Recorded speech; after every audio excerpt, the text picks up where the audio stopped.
workers will be self-isolating, but this also plays into the strategy as well of how eventually we are going to ease this lockdown and exist until eventually a vaccine comes along. Because if you can start to actually trace exactly who has the infection and then trace who those people have been in contact with, you can apply the strict social distancing and self-isolation measures to those people more accurately, rather than being applied in a broad brush way across the country as they are at the moment. Rob Powell, thank you. And more now on the politics of the outbreak. As the UK nears the end of another week under lockdown, the figures are continuing to grow. 18,738 people diagnosed with COVID-19 have died in UK hospitals. That is an increase day on day yesterday of 616. That was the smallest daily weekly total since the 2nd of April, and suggests that the growth rate, the time it takes deaths to double, is now at around 16 days. This compares to 9 days a week ago and 6 days at Easter. Of course, while that picture seems to be improving, we are still likely to see hundreds of deaths reported each day for a good while yet. And as the death toll continues to rise, here are some of those who've lost their lives. Tens of thousands of coronavirus patients have now died in hospital across the UK, and many others in care homes. 63-year-old Sharon Bamford was a healthcare assistant. She died with coronavirus just days after the virus also killed her husband. The director of the Singleton Hospital in Swansea, where she worked, said Sharon was highly thought of by all the patients who've used the services and loved by her colleagues and friends within the team. Her sad death will leave a massive void within the team and within the Singleton family. Lourdes Campbell, 54, was also a healthcare assistant for the Bolton NHS Trust nursing team. The local NHS Trust chief executive said Miss Campbell had always been quiet, diligent and compassionate. To lose a friend and colleague of almost 13 years was devastating, she added. 66-year-old Linda Clark was a midwife in Wigan and had worked in the maternity service for 30 years. The CEO of the local NHS Trust said Linda had brought many new lives into our borough and cared for expectant mums. Well, the Welsh First Minister is expected to set out more details on plans for lifting the country's lockdown today. This puts pressure on the government to set out a clear strategy after Scotland's First Minister Nicola Sturgeon laid out her roadmap yesterday. Joining me now is Professor Srian Boyd, who is the former Chief Scientific Advisor at the Department of Environment, Food and Rural Affairs. He's also a Professor of Biology at the University of St Andrews. Thank you very much indeed for joining us. Nicola Sturgeon yesterday called for an adult conversation about the implications of the lockdown and the outbreak. If you were starting that adult conversation with the public, what would you say? Oh, I think I would start by reiterating where we've come from and what the dangers are ahead of us and what the trade-offs are associated with different options for us. We could continue the lockdown, but it's pretty hard work for everybody. And to be frank, to control this disease absolutely properly, it would be better if the lockdown was retained. However, we know that there are big costs associated with that. And some of them are health costs, some of them are welfare costs, some of them are economic costs. And what we have to do in that conversation is to try to balance off those costs and benefits. I think quite rightly, what we've done now is really borne down on the disease very hard. I think we probably have it under control, but only just. And having got to that position, almost a position of stability, we need to say, right, what do we want to do next? And that is a public conversation that needs to be had. Is there really an economic trade-off? Some people say there is a clear one, but others say, well, actually, if you went for opening up the economy and that meant a deterioration in fighting COVID, that would simply damage the economy again? Well, I think that is a perfectly sensible sentiment. It's probably correct. If we have a resurgence of COVID-19, in late summer or into autumn or through the winter, and have to go back into shutdown, into lockdown in order to be able to control that, and we do not have any other method right now to control it, then that could be even more damaging. So, I think that whatever roadmap is put in place, and I know that roadmaps are being thought of all over the place, and it's good to see what Scotland is thinking about on this. Whatever they look like, they are going to have to be very measured and very gradual, and be accompanied by evaluation of what they are doing in terms of allowing COVID-19 to get back on top of us again or not. Now, there are some things that we can do which may be fairly obvious that we can get on with now, which because of what we now know are going to be very low risk. But there will be other things that will be really pretty high risk, and some of those things might be quite difficult things for us to say no to. Public gatherings, for example, in enclosed spaces are very likely to be things that will not be endorsed as things we should be doing in the very near future. But there are lots of other things that we do that are not like that may be a lower risk. It seems to be general agreement there's not going to be any change until the second week of May, when the present period comes to an end.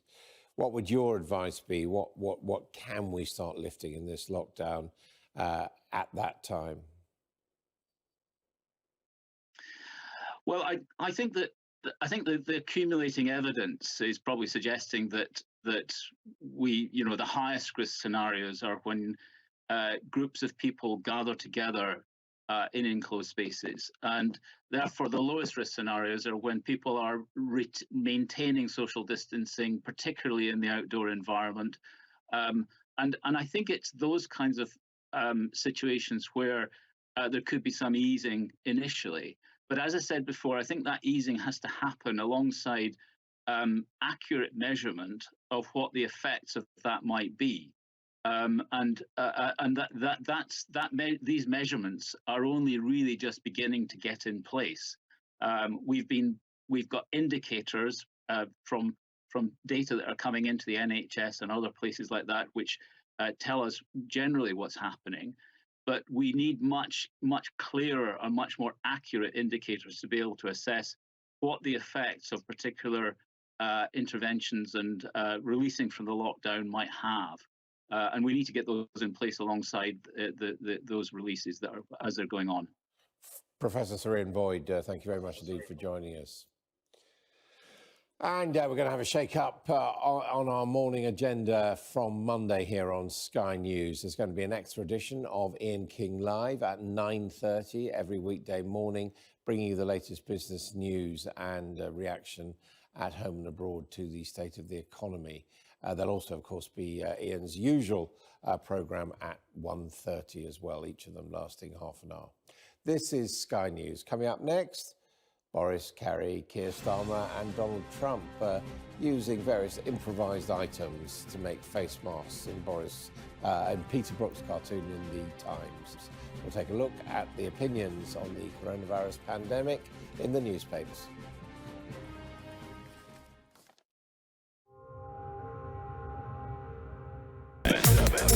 Six, 5, 4, 3, 2, 1.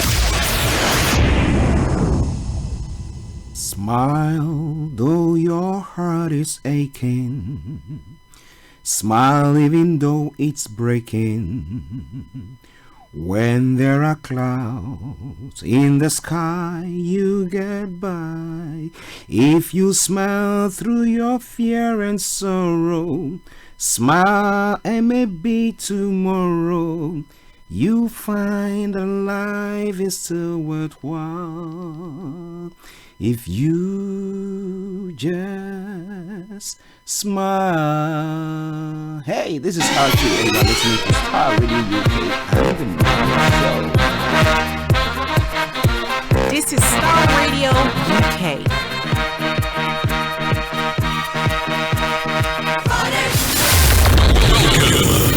Thank God it's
And welcome to Starr Radio UK, your favorite African and Caribbean radio station in London.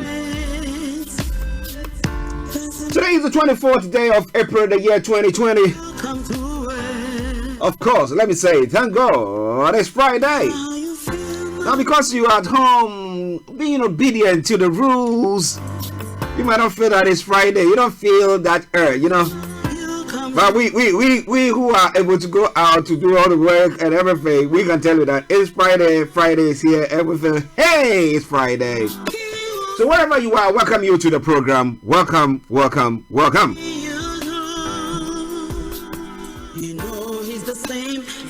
Well, as my greetings go, as usual, let me say good morning, good afternoon, good evening, good dawn to you, wherever you might be on planet Earth.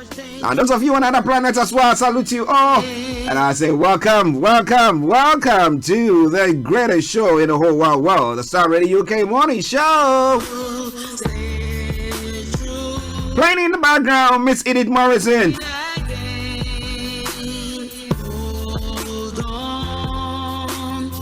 God can do it. And that sums up what I wanted to say this morning. No matter the challenges that you're going through during this lockdown, don't throw in the towel. Don't be scared about what is going on. After all, the good book says, be anxious for nothing, but in all things, through prayer and supplication, make known your prayer and your heart desires to God. And He will do it for you. Okay. So let me say morning to my colleague and co-presenter, Mr. Frank David, to Mr. Olayomi Kweki, wherever you are. Morning to you, to Mr. Dan Tabiri, CEO of GI Accountancy Services and Money Man. He'll be joining us exactly at 12:30 in this COVID times. Oh my goodness, I'm going to be telling you how you can still go claim some money, or also make sure that you are living and being able to take care of your families. But it is still already okay. Let me say morning to Kwame, wherever you are. Good morning to you. Mr. Benita Hammond, all the way in Cape Town. Good morning to you. Mr. Elapon, good morning to you. All you wonderful people listening to us. Hey, Malik morning. And then to the one and only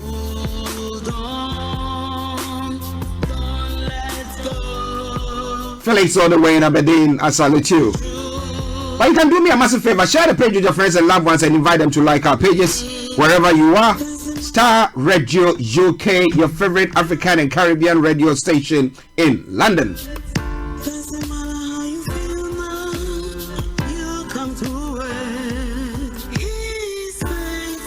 Miss Edith Morrison, wherever you are, good morning to you.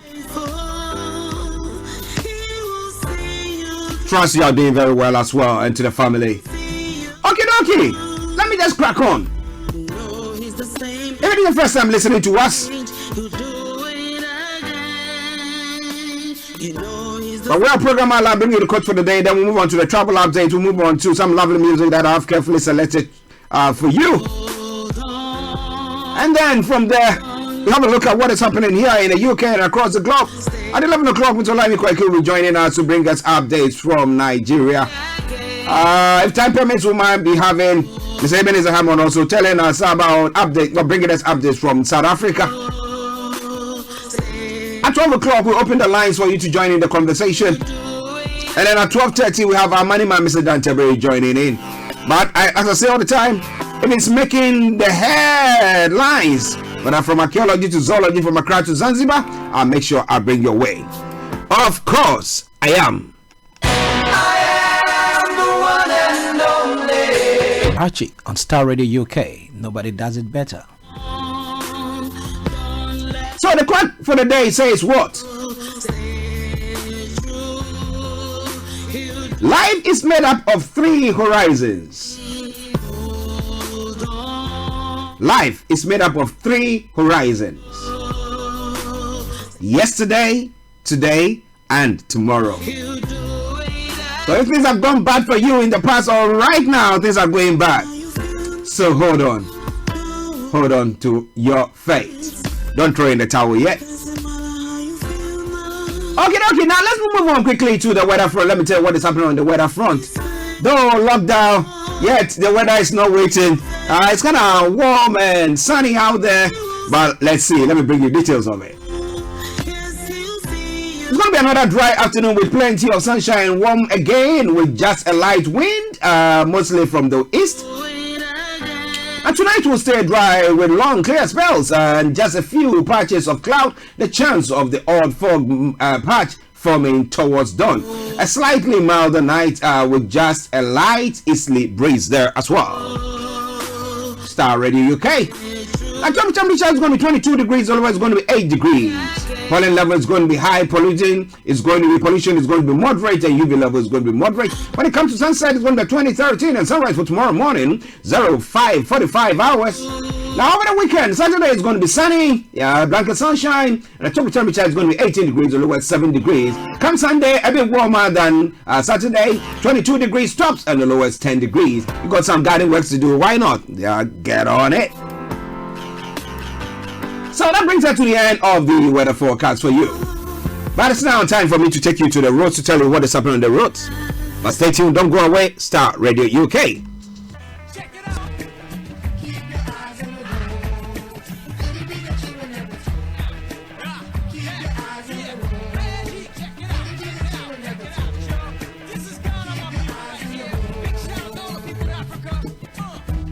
Well, so keep your eyes on the roads, I will keep you navigated. When it comes to the underground this morning, there is good service throughout, special service throughout. But a cycle, Waterloo and City lines have all got closures there. River bus, apart from the RB6 and Woolwich Ferry, all the others are suspended. So Woolwich Ferry has got reduced service and RB6 has got good service.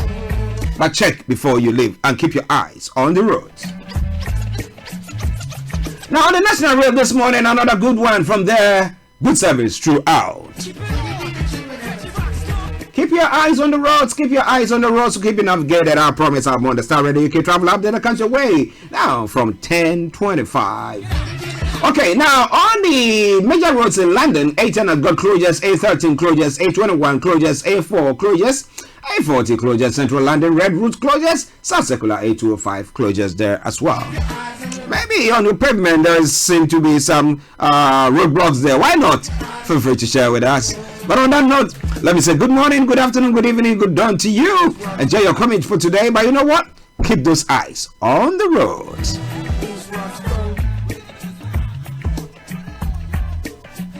Hi guys, this is your friend from Sendwave.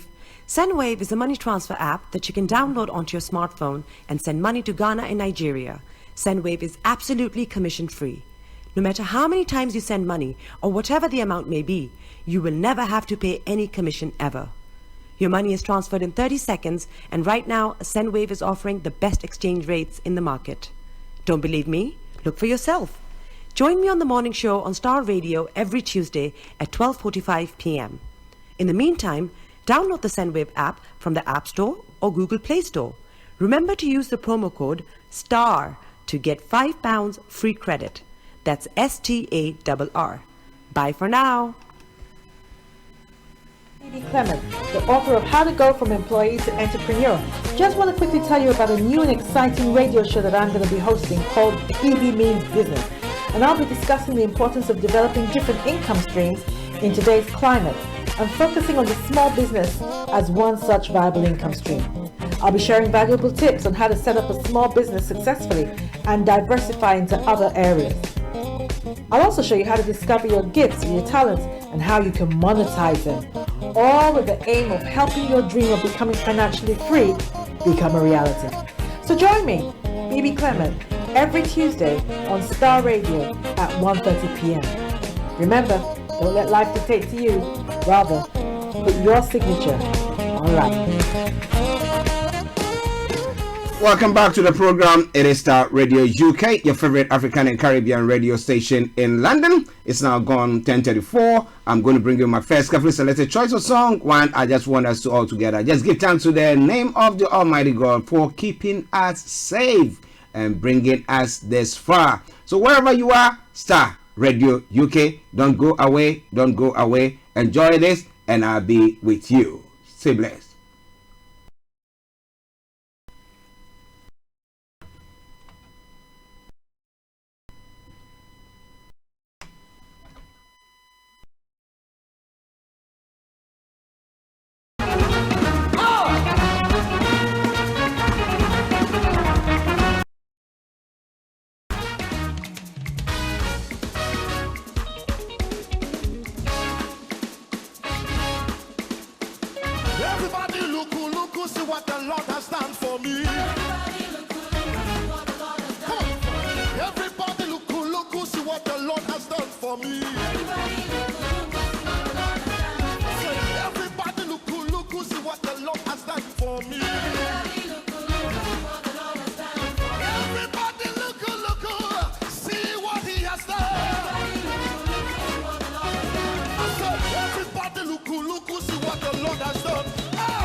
Have you heard what the Lord has done?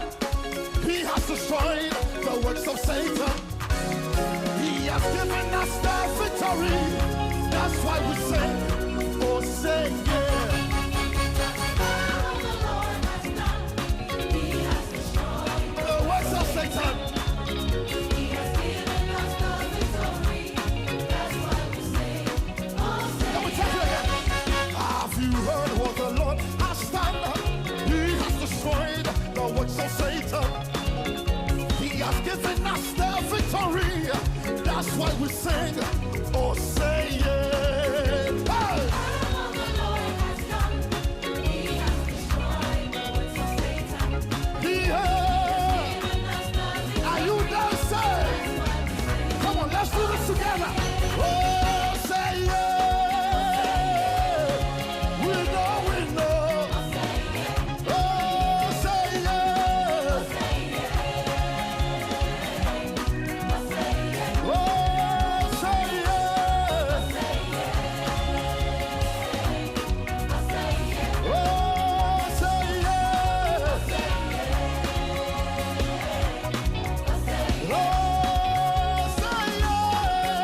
Awesome God, mighty God, awesome God. I like how that's mighty God.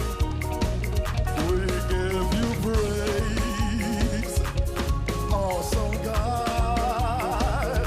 We give you praise, mighty God. Let's do it again. Awesome God. Mighty God, awesome God, mighty God.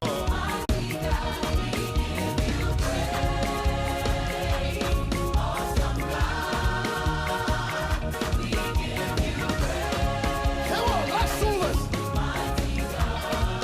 You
wave your handkerchief. Wave your handkerchief.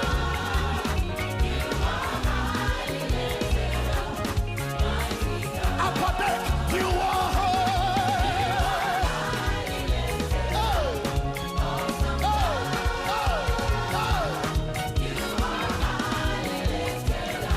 one more time. You are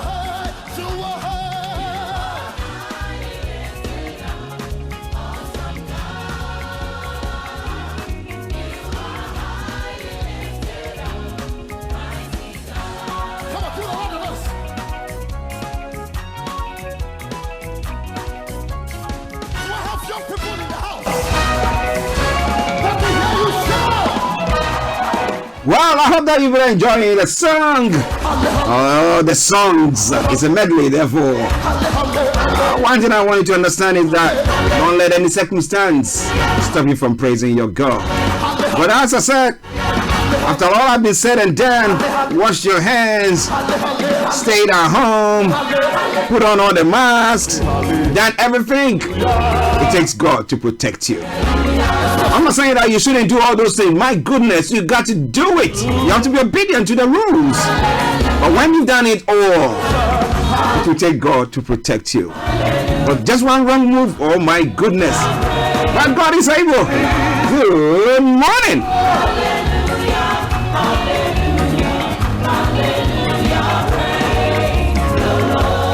Okay, don't you worry at all. During the course of the program, I will bring you loads and loads and loads and loads and loads of music. But now let's go on to have a look at some of the stories making the rounds from the UK front here and then other parts of the world as well. And they talk about okay, I've not told you that. Mr. Olayomi will be reporting live from Central London.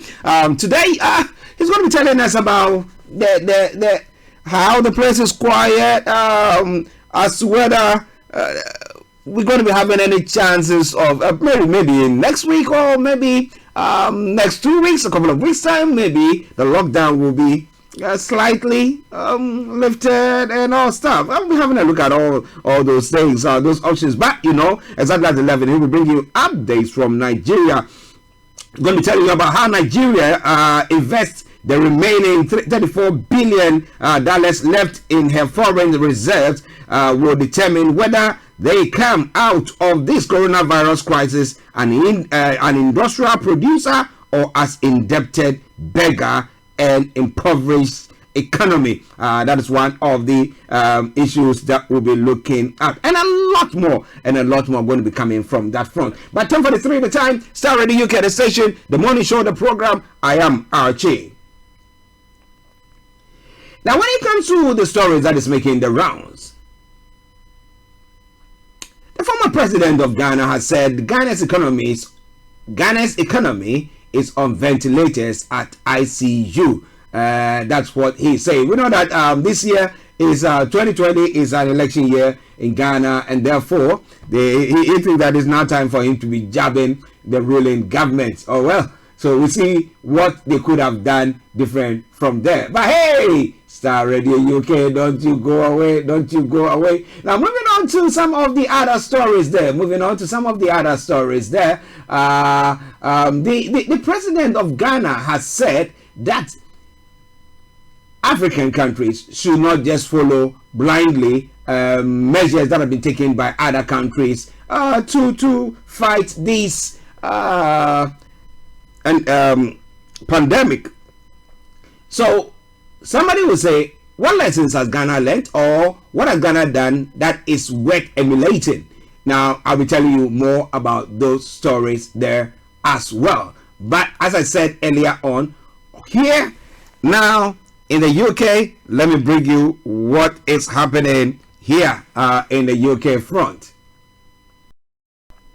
Now, virus tests now open to millions of key workers. The virus test is now open to millions of key workers. And then outcry after Trump suggests injecting disinfectant. So I reckon that maybe we need to inject people. What kind of disinfectant do you think will be very? There was one. Is it the Dettol? Yeah. So I saw the Dettol, this and that had got that it fights coronavirus, but it's not this kind of strain of coronavirus per se, though, because this kind has never been or happened. So he's saying that he thinks that when he inject them, they will be okay. Really? Well, maybe he's not a medical person, but maybe there might be some alibi of truth in it. Maybe if you find a way of using that, if you can kill them, why not? If you can kill them virtually, if you pour it on, maybe there's a coronavirus spread maybe on the surface, and you use Dettol or some disinfectant to wipe it, that could take it, or bleach or anything that could take it or kill it off. Why not? Maybe we have to find ways and means to use that on human beings. Maybe that's what he's saying. But well, those are some of the issues going on. And interestingly, rumors going around that come Monday we'll have the Prime Minister Boris coming back, taking the helm of government once again. How true is that? Do you think that it's too early for him to come back to post, or is it that people are his ministers or his cabinet are not seen to do the job the way that he really want it done? So maybe when he's in control or heading it, maybe we'll have different outcomes. Well, we don't know about all that, but that and a lot more we'll be having a look at. Don't go away. Now, up to 10 million key workers and their households can now book a coronavirus test online or through their employer. The move allows all essential workers in England to register for tests on government's website. Now, if they or a family member have virus symptoms, Health Secretary Matt Hancock said the expanded testing program was part of getting Britain back on her feet. The government remains some way short of its target of 100,000 tests a day in the UK by the end of this month, and that was a promise that the Health Secretary gave a couple of weeks ago when he came back from his COVID isolation. Now,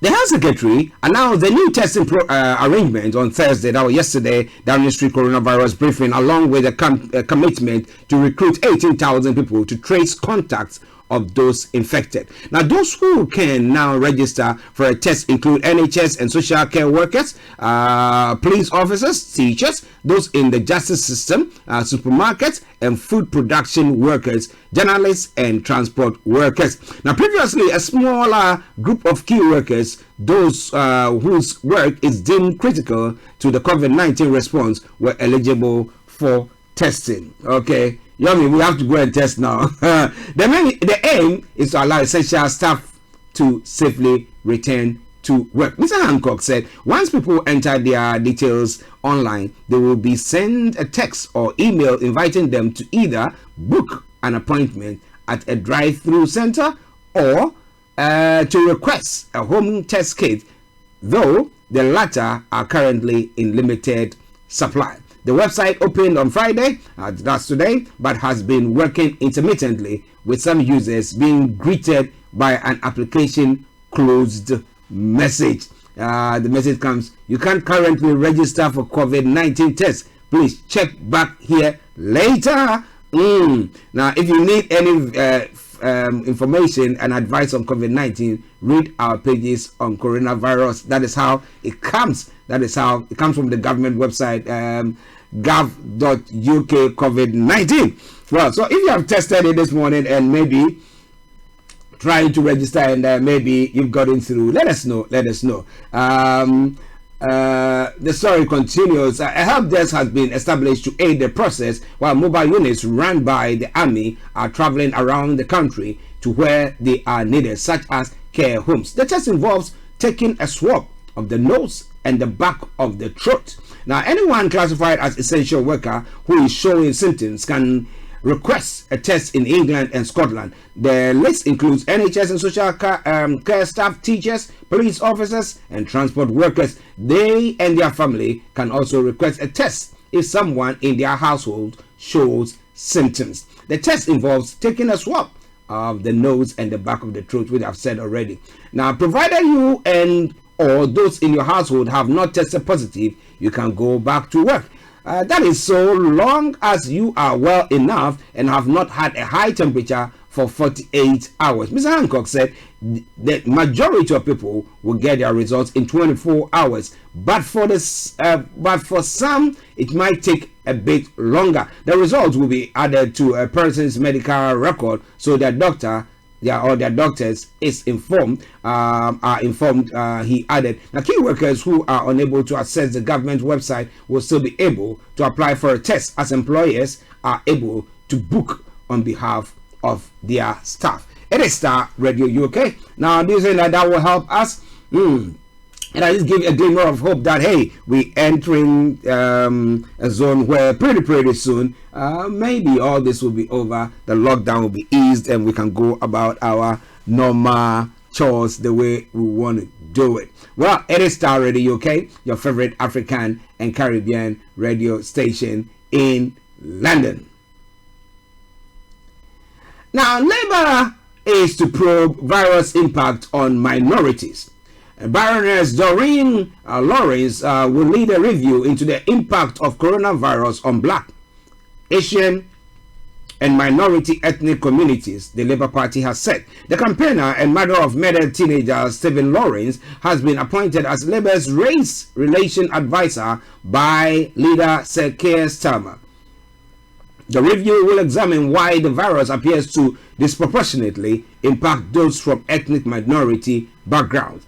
The government has also commissioned an investigation into the issue. The Intensive Care National Audit and Research Center found that 34% of the of more than 4,800 critical ill patients with COVID-19 identified as Black, Asian, or minority ethnic. This is despite only 14% of people in England and Wales being from ethnic minority backgrounds, according to the 2011 census. So what exactly is going on? In the past few days, we've been trying to address that issue. What exactly is being going on when it comes to this pandemic and what Blacks, Asians, and or the minority Blacks, Asians, or minority ethnic groups? What is happening? Why are we falling prone to this COVID-19 pandemic, and why is it dealing with that way? If you look at the statistics of those who died and where they come from, now you find out that demography, you find out that most of them, or 34% of them, as has been said, are from the Black, Asian, and minority ethnic groups. 7 minutes to the top of the hour, the time. Starr Radio UK, the station, the morning show, the program. I'll be having Mr. OLAYOMI joining in at 11. But like I said earlier on, he's on its way to the central part of London to bring you the live updates from there. So we'll try to see what exactly is going on. Because you've not been to central London for a very long time. However, Starr Radio UK will be bringing that live to you. You'll be seeing for yourself how sparsely populated now we have people in central London, or how quiet or how ghost town it is like there. Okay, Starr Radio UK.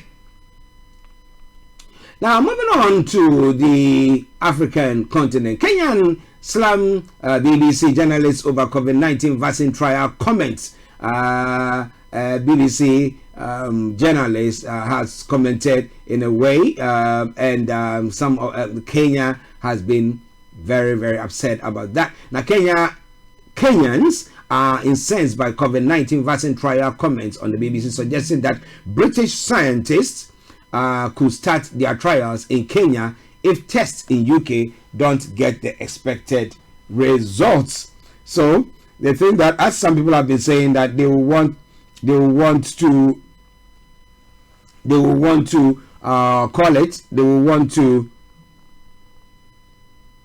do test trials of COVID on the African continent. That comment that came through has actually upset Kenyans, and they are saying that, well, as to whether that is true or not. But Fergus Walsh, the BBC medical correspondent, while speaking on the World Service about his assessment on how successful trial in the UK could be, made the comment that that have attracted backlash. His words: "We could be careful not to overpromise because we are desperate for this vaccine to work.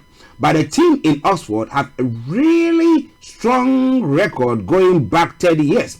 They have developed successful prototype vaccines against another type of coronavirus, that's MERS. However, he goes on further to say, which has done well in clinical trials. They've also developed vaccines against plague, malaria, now, but if they don't get any quick results from the UK, they are considering a trial. They are considering a trial in Kenya, where the epidemic of the coronavirus will be on the rise. As far as I know, this vaccine is known to produce a strong antibody response, but that doesn't necessarily equate to protection, and we are going to need many vaccines with dozens in development." He went on further to say, "Then we will need billions of doses and expect a huge debate over which countries and which groups of people get the vaccine first." The Oxford Vaccine Group at the University of Oxford, who are conducting the ongoing trial in the UK, have not commented on the Welsh statement. The video is being widely shared in Kenya Twitter space, and it's quite worrying. It's quite worrying, because is that actually what they are planning to do? Is that what they are planning to do?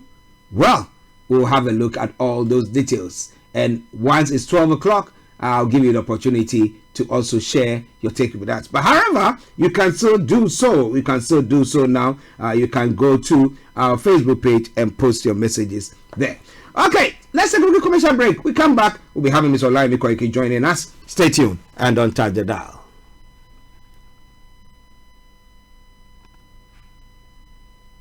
Hi guys, this is your friend from Sendwave.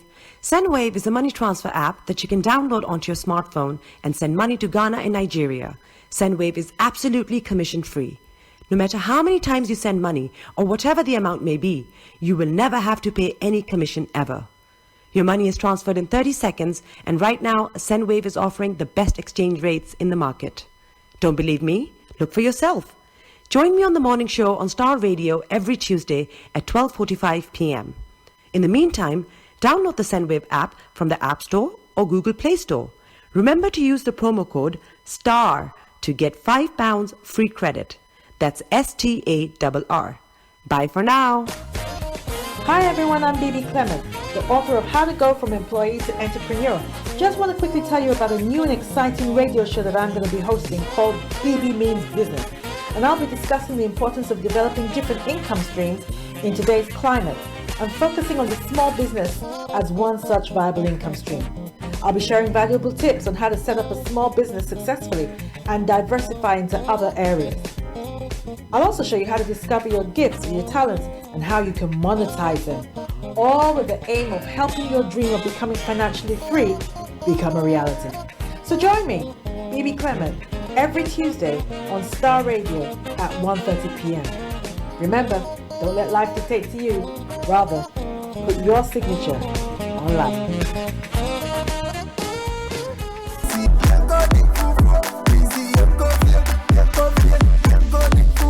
Hello, good people. I'm back again, and this time it's about Mama's Choice Fufu Mix. It comes in 2 flavors and it contains essential minerals and vitamins. It's gluten-free. You can grab one from the nearest Afro-Caribbean shop or the corner shop next to you. Insist it's Mama's Choice. It's certified by both the US and the UK Food Standard Boards. Grab one for yourself today. Mama's Choice. Rubedisa Charlie.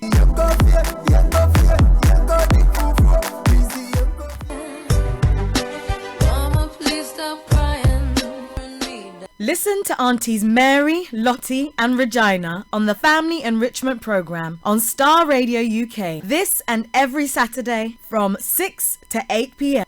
Some people are wicked because don't make it your business going about revealing people's secrets. Don't be a busybody. And some people. Today's typical family is under pressure from various directions. Divorce is on the increase. More and more of the Afro-Caribbean youth are taking to crime, etc. The Family Enrichment Programme brings together a team of qualified experts to discuss and shed light on how we can make our families better and stronger. It is said the family can do without the society, but the society can't. Listen to the Family Enrichment Programme this and every Saturday from 6 p.m. to 8 p.m. on Starr Radio UK, your favourite Afro-Caribbean radio station in London.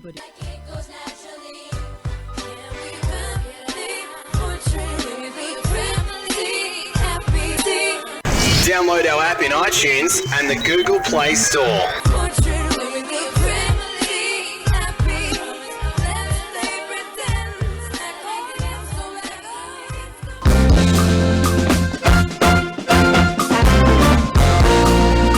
Listen to Regina Abban and Lady Caroline every Monday from 5 to 6:30 p.m. on Point at Starr Radio UK, where we educate the youth and young adults on life issues.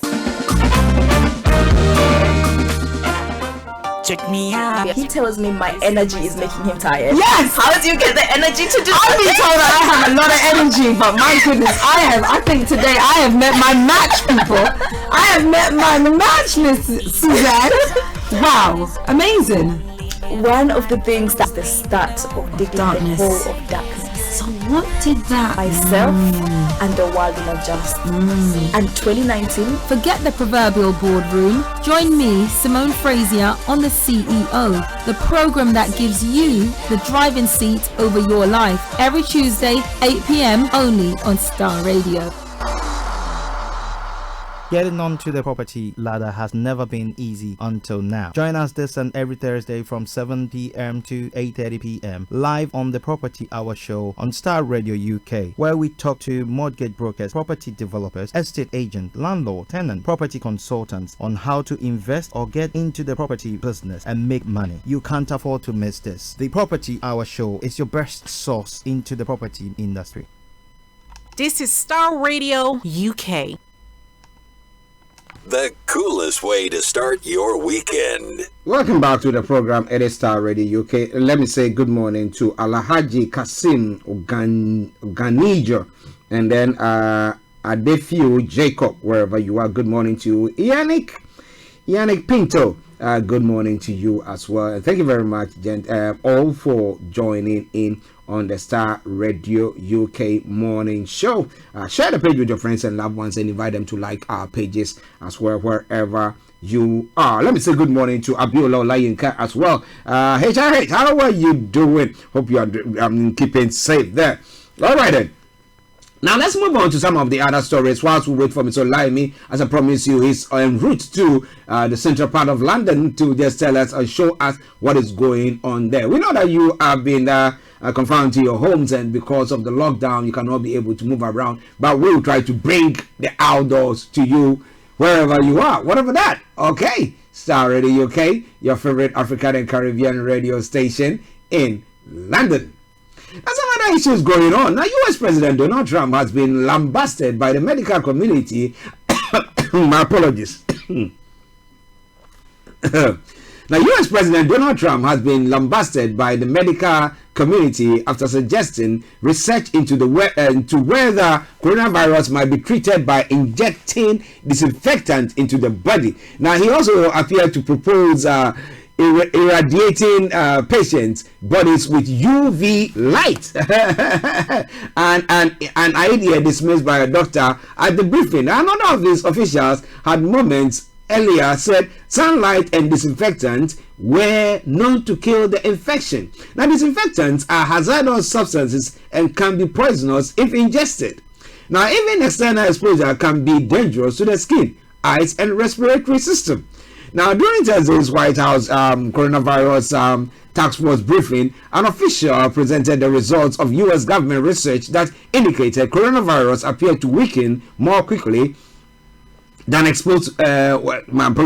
exposed to sunlight and heat. The study also showed bleach could kill the virus in saliva or respiratory fluids within 5 minutes, and isopropyl alcohol could kill it even more quickly. So, William Bryan, acting head of the U.S. Department of Homeland Security Science and Technology Directorate, outlined the findings at the news conference. Now, while noting that research should be treated with caution, Mr. Trump suggested further research in that area. So, supposing we hit the body with a tremendous, you know how he would put it, tremendous whether it's ultraviolet or just very powerful light, the president said, turning to Dr. Deborah Birx, the White House coronavirus response coordinator. And I think you said that that hasn't been checked, but you're going to test it. So that was what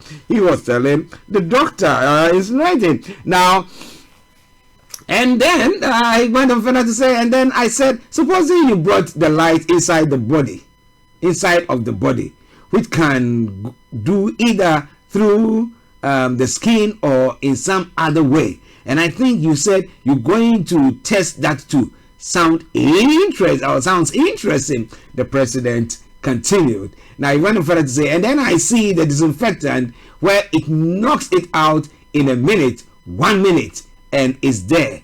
Is there a way we can do something like that by injecting inside almost a cleaning? So virtually, if you have disinfectant, we can clean the person who is said to have had or contracted the COVID-19. Well, maybe it's a good suggestion. Who knows? Now we are thinking aloud, isn't it? Yeah, thinking aloud, brainstorming. Who knows? Maybe they can do an investigation into that, or some tests into, or some trials into that. Then we'll see. But first of all, they have to test it on themselves to see whether that can happen. Well, it is Star Radio UK. Interesting times ahead. Interesting times ahead. Not as a treatment, Dr. Birx said in response to that. I mean, certainly, fever is a good thing.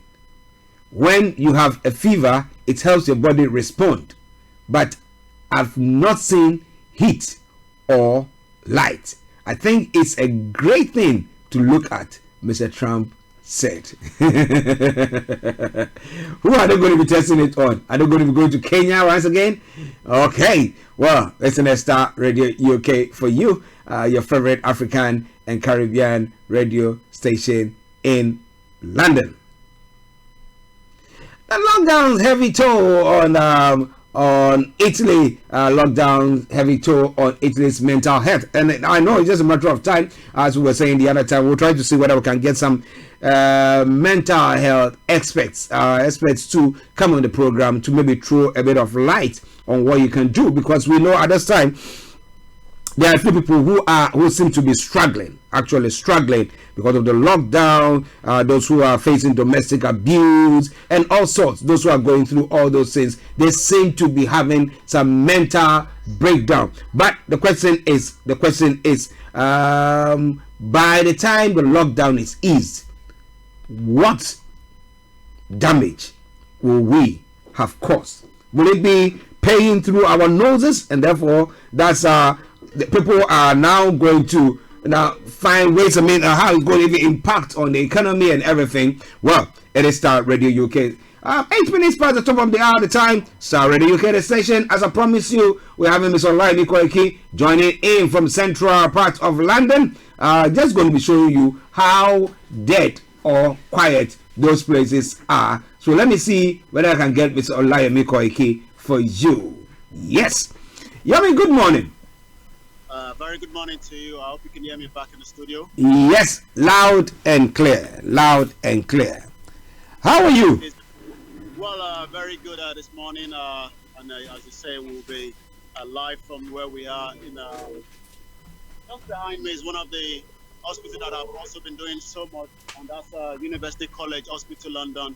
But yes, a very good morning to all our viewers and those watching us from around the world. Welcome again to the morning show on Starr Radio UK. I'll go back straight to you slightly, back to you in the studio. Yes, so normally it would have taken you ages to get to the central part of London, but how long did it take you and how was your travel this morning?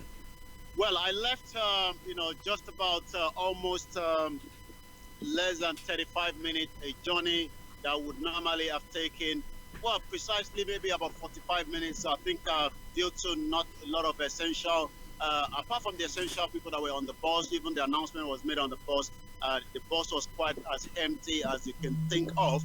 And even looking at the picture that we are beaming from where we are, just opposite me is a train station that will normally be as packed, as busy, bringing so many of the staff and those working in this vicinity, from the London Underground, which is the central line, the Victoria line, which is just opposite you there.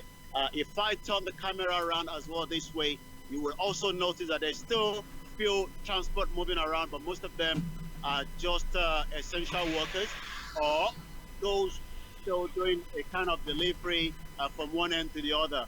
The buses are still operating, but in a very, very minimal, and also not, like I said, a lot of people. This is a very busy district, and going towards that other side will take you to King's Cross for those that knows the area very well. But like I said, we are right behind the University College Hospital this morning, where we are reporting from. Okay, interesting. Now, let's come to let's come to some of the people that you met on your way here. I mean, you were talking about essential workers. Were there other people who you think you think that, well, these ones, they were just going around just trying to while away the time or just get out of the house? Well, you've got to remember, this is the London borough of Camden, if I'm right, and everyone still have, people that live, as much as it's an office district, we still have individuals that live within the area. So I saw a few people that were doing their exercise, as the government have told us that you can do 1 hour exercise. But in terms of the public transport itself, the public transport is quite as light as possible as you might think of. I thought of going on the London Underground, and I remember, I got to Seven Sisters. There's a lot of control in there. It's been shut down partially. So that means again, the lockdown that we've been talking about is still very, very much active. And people might be wondering why there's still a lot of movement in terms of vehicle. We still have to remember that people have to get to work. We still have people that are also doing delivery and all sorts as well. And as you can see, this bus 73 is coming all the way from Seven Sisters, which is the beginning of the journey. But like I said, as much as most people have said they have their ID tag on, likewise as we do as well, But also I've seen few construction workers still on site. Whether that is still permissible or not, I'm sure if it's not, then there shouldn't be on the site. Just as I was getting to Finsbury Park, there were few construction work going ahead. And also on some of the road, as we were getting into Camden, I also noticed a few, work going on some of the road linking to that particular, vicinity. Now, when it came to being on the bus itself, now, how packed was the bus? Well, like I said, we were only 4 of us on the deck up, and there was about less than 4 as well below, and that shows that, by this time of the hour, when people are meant to be, different shifts and different people going out, but it seems majority of the people are still staying at home. From what the government is saying, it is still better to be at home than to be outside. And if you have to be outside, you have to be part of the essential workers for you to be outside. And I've seen, like I said, right behind me is the University College Hospital. Some of the staff have been out. Let me just move that a little bit slightly. And as you can see there, a lot of pictures have been taken right in front of this emblem that I think has become one of the most emblem that people are using. So as you can see there, it says hashtag we are your NHS. So many pictures have been taken. And if I move the camera up, you will see the BT Tower. The BT Tower also have been having a lot of messages in the last weeks and months. Save lives. Let me start again. Stay home, protect the NHS, save lives. One of the most important icons is BT Tower.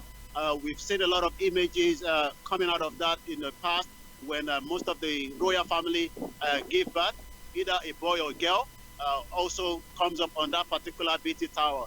So as you can see, a very quiet London, not the London that you would expect as they're coming into the spring, but the most important thing is a lot of people are staying at home.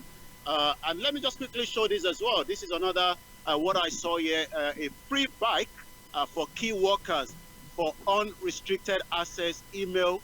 Those are for those that are working, again, in this very big, massive University College Hospital where we are reporting from this morning.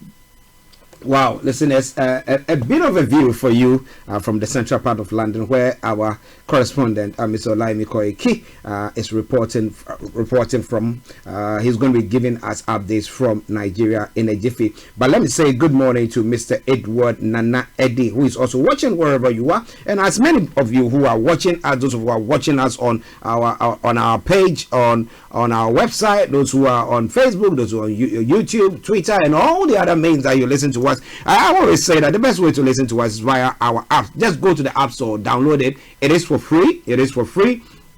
And on the App Store, there's my apologies, on the app, there's a session, a TV session there. Just click on that and you have it. It makes it easier, right? Okay, right. Now, let's move on. So, Yummy. Now, looking at everything there, the way everything is well organized, I know people will say, hey, don't compare Goliath to David. But, David was smallish, but he managed to slaughter Goliath. So maybe it's about time we do that. Now, if you look at it, comparing it to Africa,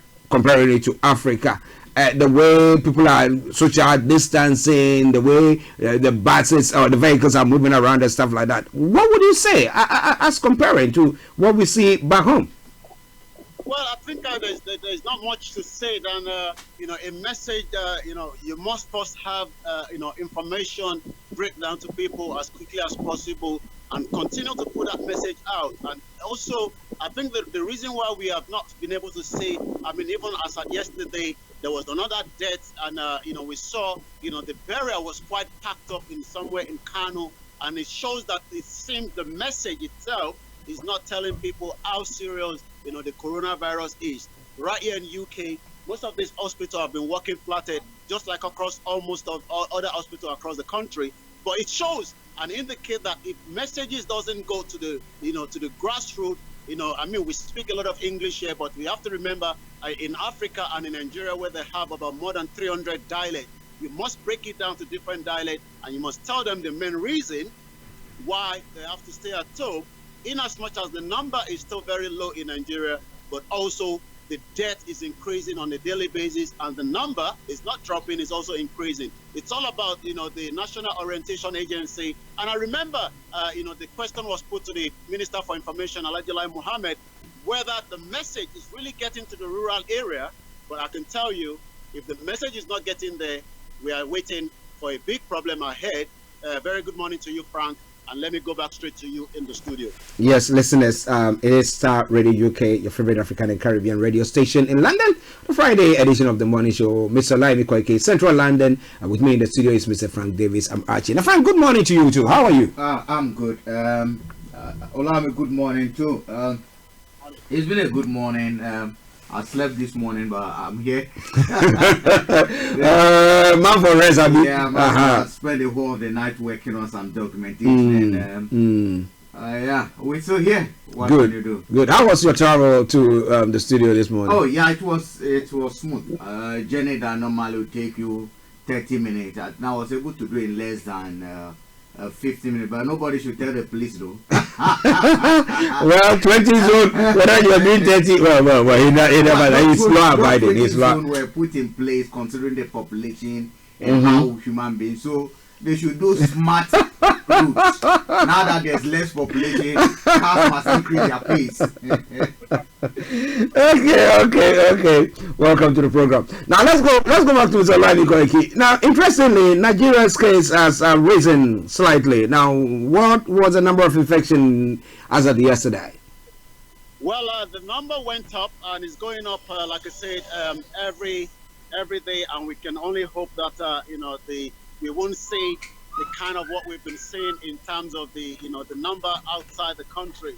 I'm just going to pull that up slightly in just about a few minutes, but I do know that almost number has gone to about 900 as of yesterday. Lagos is now almost 530 cases of people that have got COVID-19. That shows that the community spread. Also, there our listeners quite a lot of noise as we're reporting from outside this morning. Okay, then I've got it here. 108 new cases. In the last 3 days, the number has been increasing in their hundreds, no longer in their 50s or in their 30s. That shows that more testing is bringing out more results as well. So yesterday we had 108 new cases that was added to what we have already. 78 out of that is coming from Lagos. 14 is coming from the FCT, 5 in Ogun State, 4 in Gombe, 3 in Borno State, 2 in Akwa Ibom, 1 in Kwara, and 1 in Plateau State. And that has now taken us to a total number of almost 981. By the next 2 days, we'll be hitting the 1,000 mark. Also, 31 people have died. But the good news again, where we must also continue to mention, 197 people have been discharged. But like I said, it's still a very, very low number, but that number is increasing on a daily basis. I'll go back to you again in the studio. This is Star Radio UK reporting from Warren Street or Houston Road, for those that knows the road very well. This is one road that also links, but it's a very long road, for those I'm sure Frank and you will know, takes you from this particular axis all the way back to Heathrow Airport. And as we all know, all the airports are working on a very, very slow number because of the coronavirus. Well, listen to Star Radio UK, your favorite African and Caribbean radio station in London, with Mr. OLAYOMI Koike, giving you updates from Nigeria, but this time from central part of London, Warren Street to be specific. Now, let's go to one announcement that has come in, that ECOWAS leaders have appointed President Buhari to champion the COVID-19 response. Now, people have been a bit apprehensive about this because they reckon that even it took the public saying that, hey, President, rise up. Saying that, President, rise up, President, we want to hear our President speak. And then that was before the President came out to speak. Okay, so people are a bit, why has he been appointed? Why has he been appointed as the person to spearhead this COVID-19 response? Now, what comments is coming from Nigeria on that? Well, the Twitter went a little bit, as you know, when things get, coming out, the Twitter response to it, just like, stock market response. to the COVID-19. So there was quite a lot of mixed reaction, like you did mention. 5 years ago, when we had, I think when we had the Ebola, Ghana president was put in charge, and people were saying, why not Ghana president this time around, in terms of the COVID-19. But some individuals are saying that since Nigeria is the giant of Africa, I'm not sure whether a lot of people still agree to that, but, that decision was made. And I was able to listen to the 30-minute presentation of Ghana president during that live teleconference between the other African leaders. I've not seen any such coming out from Nigeria. All I saw was a picture of the president, and also indicating that the president, is now taking over in terms of the ECOWAS. It shows also that we have to remember that, a lot of Africans still look at Nigeria as a key player to play a major role.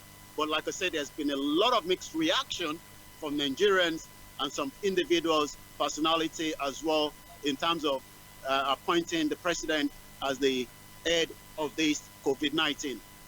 Okay, listen, it's already UK. I'll go to Frank quickly and then we'll come. Let me digress just a bit. Now, you see that these ECOWAS leaders met, but not physically, virtually. They did meet. Now, do you think that it's bringing a trend where we're going to be having, where we have every meeting, we have African leaders, hey, they pack, they interact, and then boom, and they go, and they come, and they go. Now, are we going to see maybe a change in that particular way of transacting or going for businesses? No. Actually, this is not going to change that. Well, it's a new dawn. But as to whether they will take advantage of it, it's another question. Do not forget, each time an African leader moves, there's something he moves with. Yeah. And something goes into his bank account. He goes with an entourage. Yeah. Those who prepare, it might not be the president himself. The president handlers are all beneficiaries of every movement the president makes. The president makes in the name of the state or in the name of discharging his duties. If he has to go, each of them will be entitled to per diem. Okay. So we have to look at the handlers as well. I mean, it's going to get to a point where we have to start questioning them anyway, where Kofi Ali again will come in about accountability for our leaders, and why, if we can't ask them any question now because we did not elect them, the members of ECOWAS Parliament, who should be answerable to the citizens. But you see, actually, one would have thought that, or one will, under normal circumstances, assume that probably, well, if you meet once a while, urgent meetings or non-crucial meetings, if you've been able to, deliberate on some of this, and you can do it virtually. Well, they're not going to be the only people. We have GH meetings and other things that we also put. I don't see virtual meetings replacing the normal stuff that they do globally, not only in West Africa. I don't see it now. But you see this environmental activists who are talking about pollution, and honestly, if you follow what is going on with the environment, you could see that with this lockdowns across the globe, virtually the environment seems to be changed. Pollution has plummeted about 5%. Yeah, which is true. If you even go to central London and where OLAYOMI is, the air, quality is different. You step up on it, those kind of benny this that you it's no more there. The fume that you smell, it's no more there. It's gone down. So the pollution we know is there, but we're gonna balance it against economic gain. If they have to go and have a confidential meeting with Wari, what phone calls can do, but you don't know who is on the wire. You don't know if maybe you have North Korea who has stamped. Don't forget the WikiLeaks. Don't forget the WikiLeaks. So you don't know who is on. And sometimes you also have to move out of the environment and get a bit of per diem for their boys. Oh, okay. Well, but actually, crucially, OlayomI was talking about numbers. Yeah. There's a trend that is emerging in Africa, and that might be a bit of good news for the whole of Africa if that trend works, you realize that the death rates are a bit low. Low, yeah. The death rates are a bit low. Yeah. And again, you look at the people who are admitted into infection rates are low. Yeah. Because if you look at what happens in Makola, what happens in Nigeria, although texts have not been as much as one would have expected, the conclusion would have been that by now, and I do believe some of the predictions that are coming from World Bank, World Health Organization, about 50 million and these things are based on those modeling, looking at what happened in China and all those places, in the US.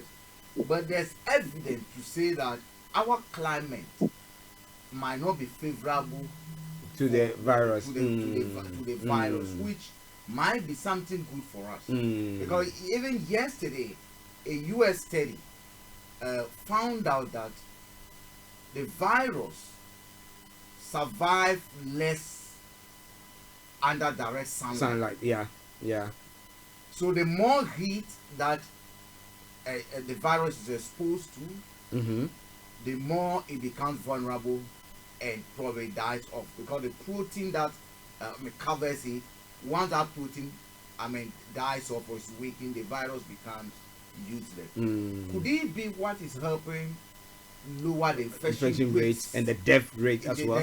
Because when you look at the infection rates, well, we're talking at surfaces. We're not talking about the virus not going to infect people. We're looking at the rate of infection. So, for instance, if I sit on a park, let's say a public space, and I leave the virus there, the number of hours, minutes that virus will survive on that surface in the tropics is far less than the number of minutes or hours it will survive in this cold which again area, means that if a virus comes on my shirt, my clothing, and I'm walking under that exposure, that rays, the number of minutes that virus can survive on me for it to be again lethal, even when it gets to me, reduces compared to that.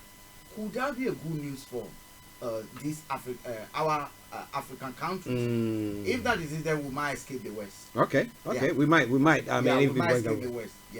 Okay. Listeners, Star Radio UK, your favorite African and Caribbean radio station in London. In your shots, we have Mr. OLAYOMI Koiki in central London. With me in the studio is Mr. Frank Davis, whose voice you heard a moment ago. Now let's go back to Mr. OLAYOMI Koiki. Yes, Yomi.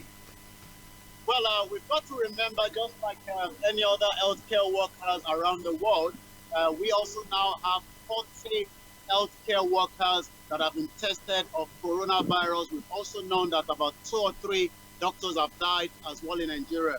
And that tells you that no one, is safe, especially, the frontline staff. The frontline staff have always been the individuals that the government talks about every now and then. But we now can confirm as well, from what is coming out from Nigeria, that 40 Nigerian healthcare workers have tested positive, according to the minister during the presidential task force yesterday.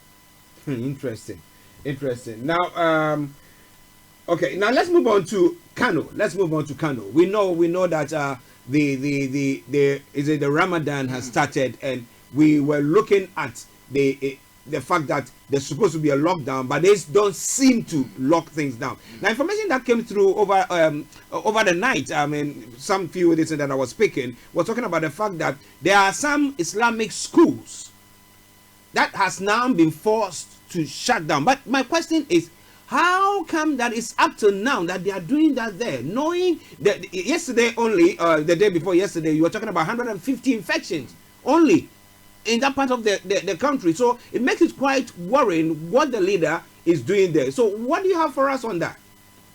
Well, we've got to remember that Kano is not on the federal government full lockdown as Lagos and FCT and Ogun State. But what we know that in the last under a week we were reporting the first case in Kano, and that case has now gone to about 59. But when the information came out that there were more people that were dying and we didn't know the causes of the death, then that also put a beam light or a searchlight in Kano. The director for the DG for the Nigerian Center for Disease Control during the presidential task force yesterday in Abuja said he's just come back from more than almost 20 states or so that they visited to see how they are coping and what assistance they might need. They visited Kano as well, but what he did mention was they're waiting back for the report in that particular instance of more death. But going back to your question, yes, there was a lockdown of such of different gatherings in the mosque, the churches. But one thing also is that we do know that, like I said just earlier on, if the information is not something that the people believe in, the part of Kanu, or maybe should I put it this way, some people believe that a natural death like coronavirus is not real, but people believe that you're going to die anyway, so they are not really keen whether it is a coronavirus death or not, because as Muslims, they believe that any death that comes from the Almighty Creator according to them. Wow. So that shows that the message itself has to be put in a way where the people will understand it. We've seen mosques that are still operating, even in Lagos State, when that coronavirus was told to shut down their gathering, and the mosques were still operating. Like I said, most of them don't believe in coronavirus. They believe that any death that happens comes from the Creator and nothing less, nothing more. Interesting. Let me go to Frank quickly. Now, Frank, most of our faiths, our religious faiths, are all, let me put it this way, in quotes, imported. Yeah. Okay. Now, in Saudi Arabia, the rule or the law is that there's not supposed to be any gathering. It's just virtually shut down. Now, let's say Israel. In Israel, there's a shutdown. They are controlling. They are making sure people are social distancing. Yeah. But I'm taking those two religions, okay? And then we are now interpreting the whole thing to a different thing. Now, he's saying that, no, those people there in, what do we call it, in Kano, or some in Nigeria who are of the Muslim faith are thinking that, look, if I die, it's God who has permitted me to die, and therefore I don't give them a monkeys about what is going on. I'll just go about my duties. If I have to go to the mosque or anything, they will just go about it. Now, how do we change those mindsets of the people? Actually, this is going to be a bit of a cheeky and a funny one, but it still has a bit. When they buy you a new dress, there's something economics we call, the law of diminishing, let me explain the layman. Oh, okay. The satisfaction you get from getting a new product diminishes over a period of time. Yeah. So that when you get a new phone, like Kwame is going to send us his phone. Yes. When we take that phone, the satisfaction we're going to derive from that phone immediately will weigh down over time, because there might be 10G phones, 20G phones. You see, actually, have you noticed? I'm coming to your point, but have you noticed that the Church of England, the Methodist churches, the way we take it in Ghana, Nigeria, we seem to be more religious than even those who brought it. Is it because these people have seen the religion or have practiced it over time, and therefore that satisfaction has gone down a bit? And we have now embraced it as a new. Christianity, Islamic, has not been with us for long. Yeah. How many centuries? Less than 2 centuries. They have known it for years. So our faith seems to be like, it's fresh anointing, fresh fire, fresh. How do you say? What do you call it? Islamic preachings and other things. But again, it tells you that there's a bit of poverty, that is because when people have no option, the only solution we see is God. Yeah. In the midst of it all, God. You cling on to what you know or your faith believes in. Yeah. The people have no option. They don't. Okay. If in this country I do not have a job, I know I might fall onto the benefit system. Yeah. Yeah. Now, in Ghana, if I do not have a job, who do I fall onto? Yourself. It's either myself, my network, or my God. Yeah. Yeah. The person over here does not see the need to consult or to even relate to God to even be able to get that benefit. Yeah. Yeah. Are you getting me? So, in our part of the world, we see Allah in our practice of Islamic faith, a Christian faith, the Buddhist faith, or whichever faith that we subscribe to. We see it as the first, the last, and everything for us. That without it, nothing is possible. Are you getting me? So, for them, I keep on coming to the leopard's theory. If we stay here, we might not even get the food. But if we go to the mosque, miraculously, an imam somewhere might be able to bless us with the cocoa and some. Okay. So, a whole lot goes on. And do not forget to, I don't know how Muslims say this, but I know faith without wisdom. It's faith without works is dead. But faith must come with wisdom. With faith, you have to add wisdom. One of the most profound, especially when we come to the the Christian faith. One of the most Christian, richest, Solomon. Was the greatest man who possessed it ever, and he was one of the richest. When we come to wisdom, God actually gave them with that. Wisdom that surpasses humans' imagination. Are you getting it? We lack it. Most of us lack it. and just to get into what Frank was saying, if you have only the kind of institution from a building like this, magnificent, have everything it takes to save lives, and they're still doing that even before the COVID-19. Religion has not been what they put forward for that purpose. They've not added religion to it to say, we only have to have that faith before we have this kind of institution working, and not just for those that believes in the faith as well, because this is something that a lot of people don't understand. When it comes to our religion, we also have to remember that some people don't believe in that religion, regardless of whether you believe in it or not. But we've seen a lot of hospitals that have not been up to date back in Africa and in Nigeria, and now we are facing the consequence of that, because like Frank says, people would rather go to a church or a mosque and ask for the sickness that is inside the body to be healed right inside it. We're not saying it doesn't work, but sometimes common sense tells you that if you don't have a proper thing from the hospital or the medical expert, then we're just deceiving each other. Interesting. But so do you think that maybe if government doing such issues, bring the religious leaders, because we see that because of out of maybe desperation, poverty, and maybe faith, people listen to them at times even more than what the president would say. You think that it is about time that when we have issues like this, we bring them and then feed them with the information, try to explain it to them, and then send them out, and they can rather disseminate the information better. Actually, that will work if the objective of those people is clean for the people, and it's clean for God, and it's clean for society. Some of these people see the next minister as encroaching on their offering. Are you getting it? And you have to understand how some of these people work, especially when it comes to churches that believe and those who practice that you must know God through them. You see, an imam will see that if you do not come to my mosque, Allah will not accept your prayer. As if he was the one who baptized, or he was the one who actually carried the umbilical cord of Muhammad. Are you getting me? So they've actually put themselves in the place of Allah and God. Now, if you're bringing them together, some of them will do.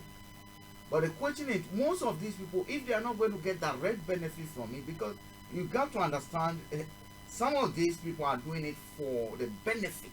For the benefit of it. No, they look at it as a market. They look at it as a shop they open. That when I open my shop, probably I want customers to come in. They look at people who come into the chapel as customers on a daily basis. Are you getting me? Now, you can get a few decent ones. I think most of the countries are doing now. Faith leaders, religious leaders are actually championing some of these. And kudos to them. Kudos to them. A lot of them are doing it. But there are quite a sizable number also within the fabric of the society whose interest is, even as we speak today, some people are preaching against social distancing. You see, they are preaching. They say this is the time they have to gather and pray. And I let me put it on record. But for the ban on church gatherings, in our part of the world, not in this country. This country, some people still do it. Pastors, prophets, whatever, archbishops, some of them would have even made more profit this time. Oh yeah. Because you would have seen the number of corona miracle waters, miracle oils, miracle handkerchiefs. They will tell you, and I quote, just as God instructed the people of Israel in Egypt, that they should mark their doorposts so that the plague of whatever will pass over. I tell you, if you buy this water, just mark it, let all your children drink a bit, and when the virus comes, it will go back to the sender. And it is 1,000 naira. They're small people's business. So. Actually, so you would have heard a lot of this going on in the highways. And a lot of our people would have bought into it. A lot of people would have bought it. That's why I go back to what Rwanda has done to be able to bring a sort of, a bit of sense into sanity, the practice of religion, being mosques, chapel, or anything. In this country, there are a lot of things that goes on without the authorities know. But when they know, they come after you. They come after you. You get me? Okay, listen, Starr Radio UK, Mr. OLAYOMI in central London, Frank in the studio with me, I'm Archie. Now, Vibes Culture, Matthew, good morning to you. Hope you are doing very, very well. Thank you very much for joining us as well. Let's go back to Mr. OLAYOMI Koiki. Yomi, yes. Well, let's take a look at, one or two out of the bullet point from the senior journalist Ayo Akinfe this morning. And as a lot of countries, around the world and here in the United Kingdom, where we are reporting from, indicate that there's going to be about 35% shrink in the economy. That means that jobs is going to be affected. Money is not going to be in the pocket of a lot of people. How prepared is Nigeria as well? Let me just take a little bit. And it says how Nigeria invests the remaining $34 billion left in our foreign reserve. We determine whether we come out of this coronavirus crisis as an industrial producer or as an indebted beggar and impoverished economy. And I'll just take one out of it. It says, with Nigeria receiving no revenue at the moment due to the collapse in both the price and demand for crude oil, we are facing a dilemma. How do we generate income to keep the economy going when nobody is interested in buying one commodity that we rely on for survival? And it says, any thought of meeting the projection of the 2020 budget are utopian. In January, President Buhari signed a budget of $28.8 billion into the law, but at this rate, we will be lucky to have $10 billion available to spend. There is indeed fire on the mountain. There is indeed fire on the mountain, says Mr. OLAYOMI Koiki. Yami, so what more do you have, if any? Just quickly, the last from here, COVID-19, the ARCHIE airline as well as cut salary by 80%, 90% of the staff on leave without pay, which is completely different to the United Kingdom, where the government, and the reason why you can see an empty street right today from this where we are broadcasting is because the government guaranteed 80% of your wages, indifferent to what ARCHIE is doing, because ARCHIE is not getting any cushion or any support from the federal government. And that is why 90% of people, just like so many other businesses, will go crumble or we go down, and then probably will struggle to even come back after the coronavirus. And that will be from me. I can go back straight to you in the studio, and then we'll be coming a little bit more later on from a different location. So make sure you tune in and continue to follow us on Facebook. But for now, as you can see, government guarantee has allowed millions of people, about 60 million people live in the United Kingdom. But with the guarantee that the government have given, is telling people to stay at home, and they've abided by that, up to £2,500. Well, since we don't even have the money to give to those at home, that means we have a lot of work ahead of us. Starr Radio UK reporting from Euston Road, and also right in front of us is the University College Hospital, and it says there, hashtag, we hire your NHS, stay at home so that we can save as many lives. Have a very good morning to you all, and let us continue to enjoy the show. Thank you very much, Mr. OLAYOMI Koiki. You take good care of yourself and keep safe as well. Bye for now. Bye. Well, listeners, that was Mr. Olayomiko bringing you updates from Nigeria. From the central part of London, I showed you how sparsely populated the place is at the moment, that people staying at home. But we hope that you are also staying at home listening to us. But he touched on something that I want myself and Frank to just touch on before we bring you some music. Now, interestingly, the renowned journalist Ayo Akinfe, they talk about the fact that Nigeria has got a balance that they could invest the money into maybe industrialization. Now, we've been talking about what PPEs that are needed. Now, I know Nigeria had got lots of factories here, or the structure to just do that. But with the fall of crude oil now, I think Africa, or those who depend on it, are teetering towards calamity. So what do you think Nigeria can now invest in with that money, with that balance that they have there at the moment? Actually, I think the first thing I will urge is to invest in the human beings in Nigeria. We know there are a lot of seamstress. There are a lot of people who have done a bit of, yes, it might not be the entire population, but we need to look at what can we produce for ourselves now. It might not be perfect. It might not be the best mass.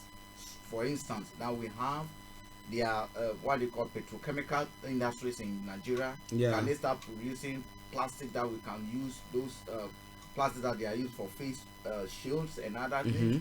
So that is where I'll be looking at. How do we use our people who, some of them have learned some of these trades, but they do not have jobs? Why do we have to wait for others to send out PPEs or whatever they call it? Let's use that as a starting point.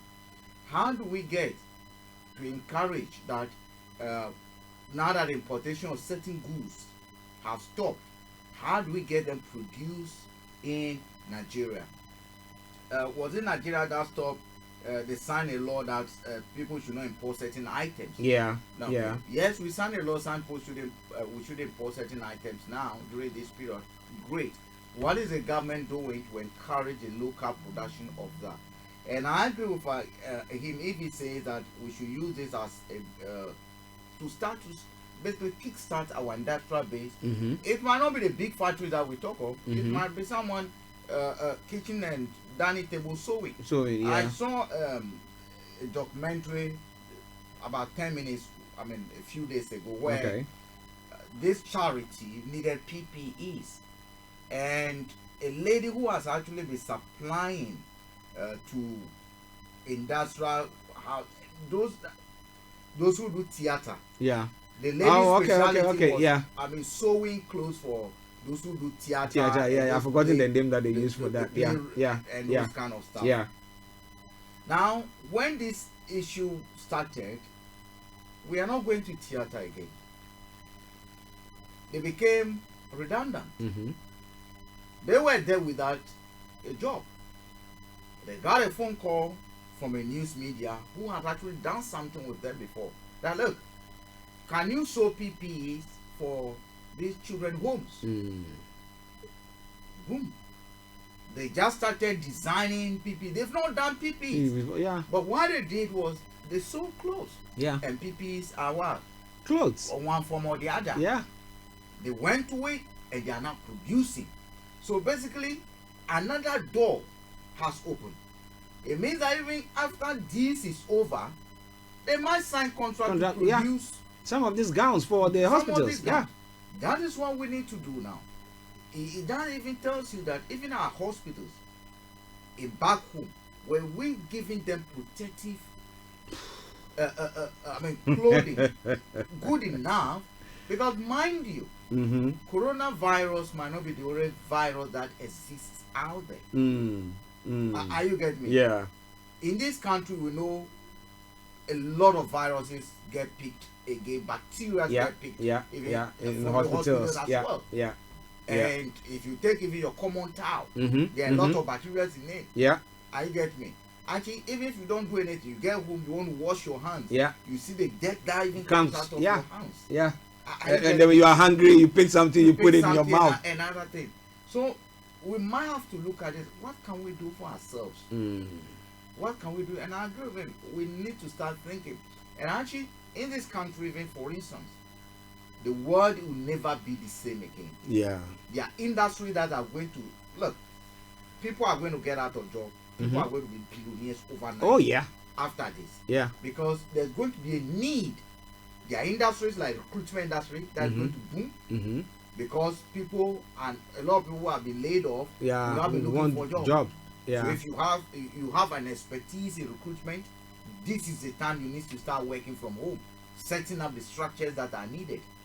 If you sell something and you have a shop, you have the skill, this is the time you have to start getting on the internet and say, okay, shop number 1, shop number 2, can we sign a deal? Yeah. I might be able to sell some of your products on online, because people will not return back to the normal life just overnight. Yeah. It's going to take a long time for them.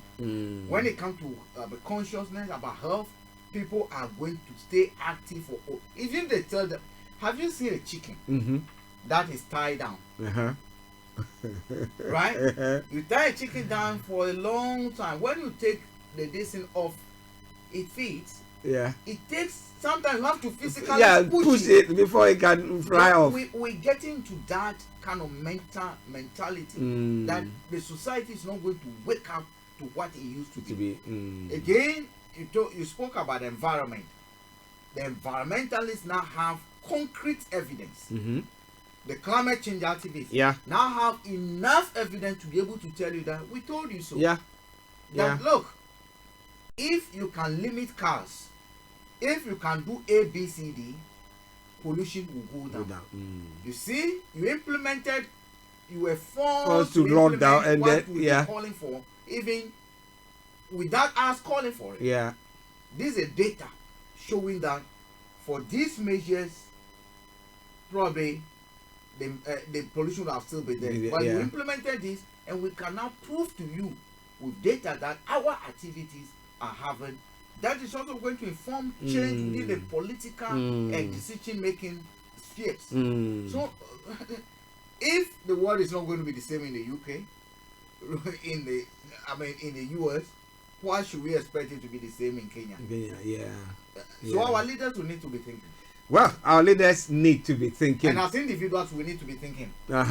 We have to. We have to. Definitely. Because it's not going to be the same. At all. It's not going to be the same. At all. Things have just changed forever and ever. Things have changed forever and ever. You might be going to work and your boss will tell you, because of the investment we did in laptops and other things, we now thought that we want to adjust the way we work. So if we operate in 3 offices, we now want to, lower the rent. And therefore move from 3 offices to 1 offices, and you can work from home because you already have a lab. So it's not going to be the same. There are a lot of adjustments that will take place. Well, listen, at Starr Radio UK, let me say good morning to Dr. Morton. Dr. Morton sent me a message, and it's quite interesting. Let me just, it's just a brief one. I've talked about it earlier on, but once we come from the musical break, we'll be looking at it. Donald Trump says, inject disinfectant into the body to fight the virus. So why not? Maybe bleach can cure it. If we pour it on the virus, it can go.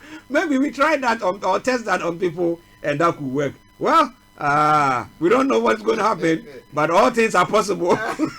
no, this one is not possible. Okay, let's take this song from Bobby Wine. He says, Simputum. Enjoy. We'll be with you.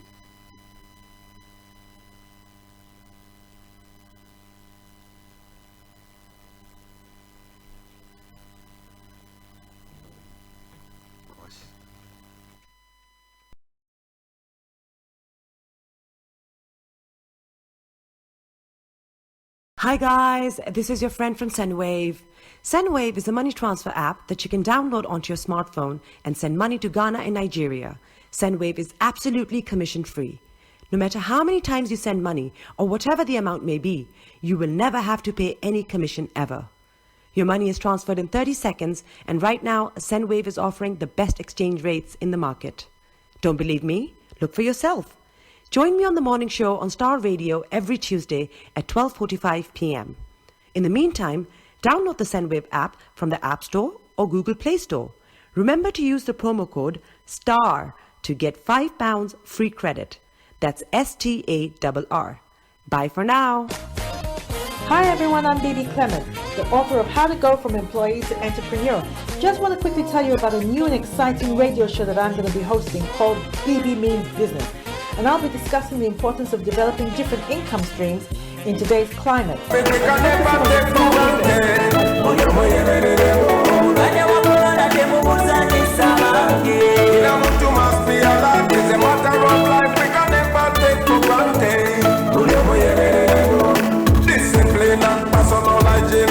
sure you regularly wash your hands. Keep a distance from everyone. Report anything like a symptom. Serious fever is a symptom. Is a symptom. Walk with stamina is a symptom. Itchy eyes and flu is a symptom.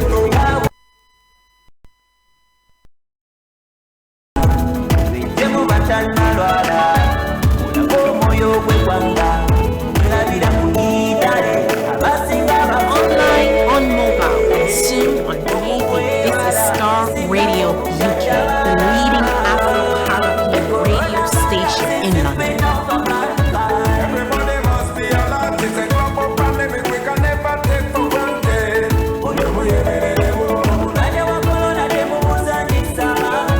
Inamutu must be alert. It's a matter of life we can never take for granted. Coronavirus is sweeping over mankind. Everybody must be alert.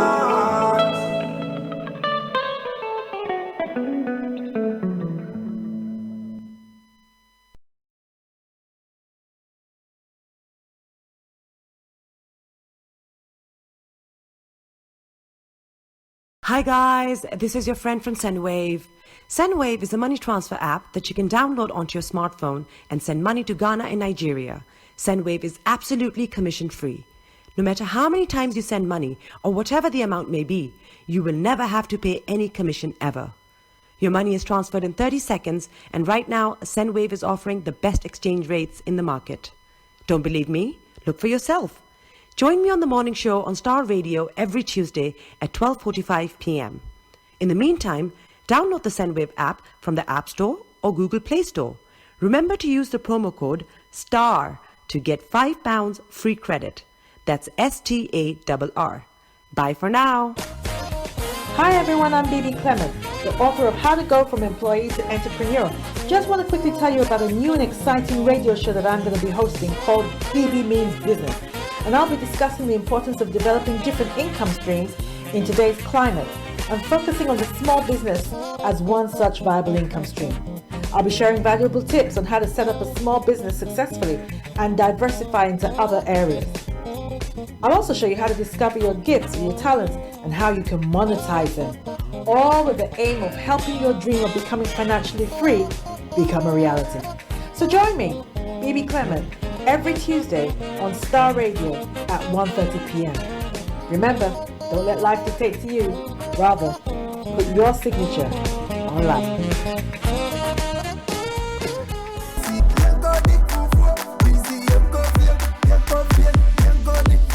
Hello, good people. I'm back again, and this time it's about Mama's Choice Fufu Mix. It comes in 2 flavors, and it contains essential minerals and vitamins. It's gluten-free. You can grab one from the nearest Afro-Caribbean shop or the corner shop next to you. Insist it's Mama's Choice. It's certified by both the US and the UK Food Standard Boards. Grab one for yourself today. Mama's Choice. Ubedisa Charlie. Welcome back to the program. It is Starr Radio UK, your favorite African and Caribbean radio station in London.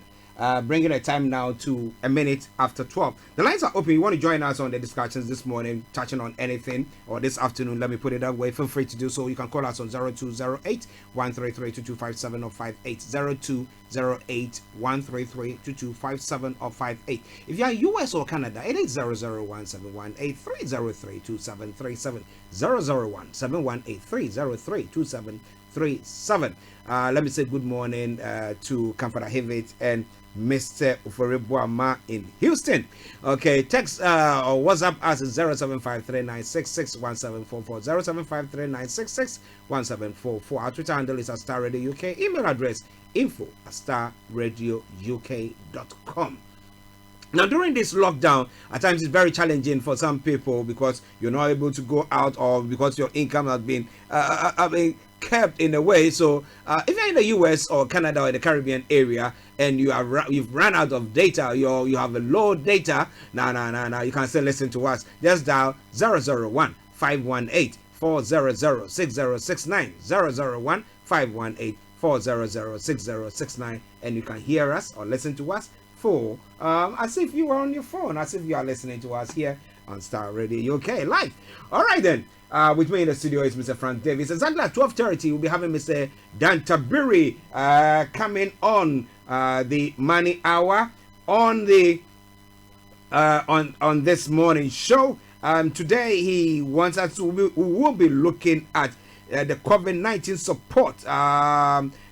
Any questions of the government support for or the support package for the COVID-19? If you have any questions pertaining to that, whether the fellow, is it fellow or whatever that is a new word that I've heard, however, whatever your question is, make sure you bring it on, whether you are self-employed, you are IR35 worker, whatever, get in touch with us and we will make sure that he explains everything for you. If you want to send your questions up front, please make sure you do so and we'll forward it to him so that he can address it for you. Thank you very, very much.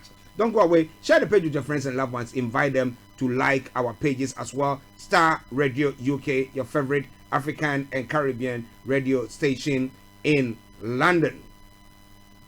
Now let's quickly touch on one other story. Then we come to what is happening in the US with pertaining to what President Trump has said. Now the president of Ghana, Nana Akufo-Addo, has said that the African countries should not just mimic, not just copy blindly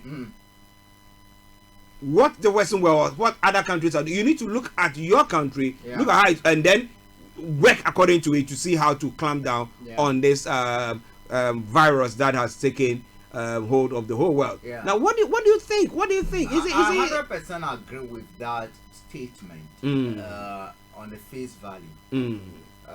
That you can't just not see a lockdown happening and therefore you also lock down. You cannot just say lockdown is 5 weeks somewhere and therefore 5 weeks here. There's no signs there to prove that because it worked in China, it works in Ghana, it works in Kenya. What we do know, however, is that the lockdown and social distancing measures that are in place, and in fact history is there to judge us and to also show us. I mean, records from the 1918s will prove that in dealing with viruses such as this, the Spanish influenza for instance, we had some measures that were put in place.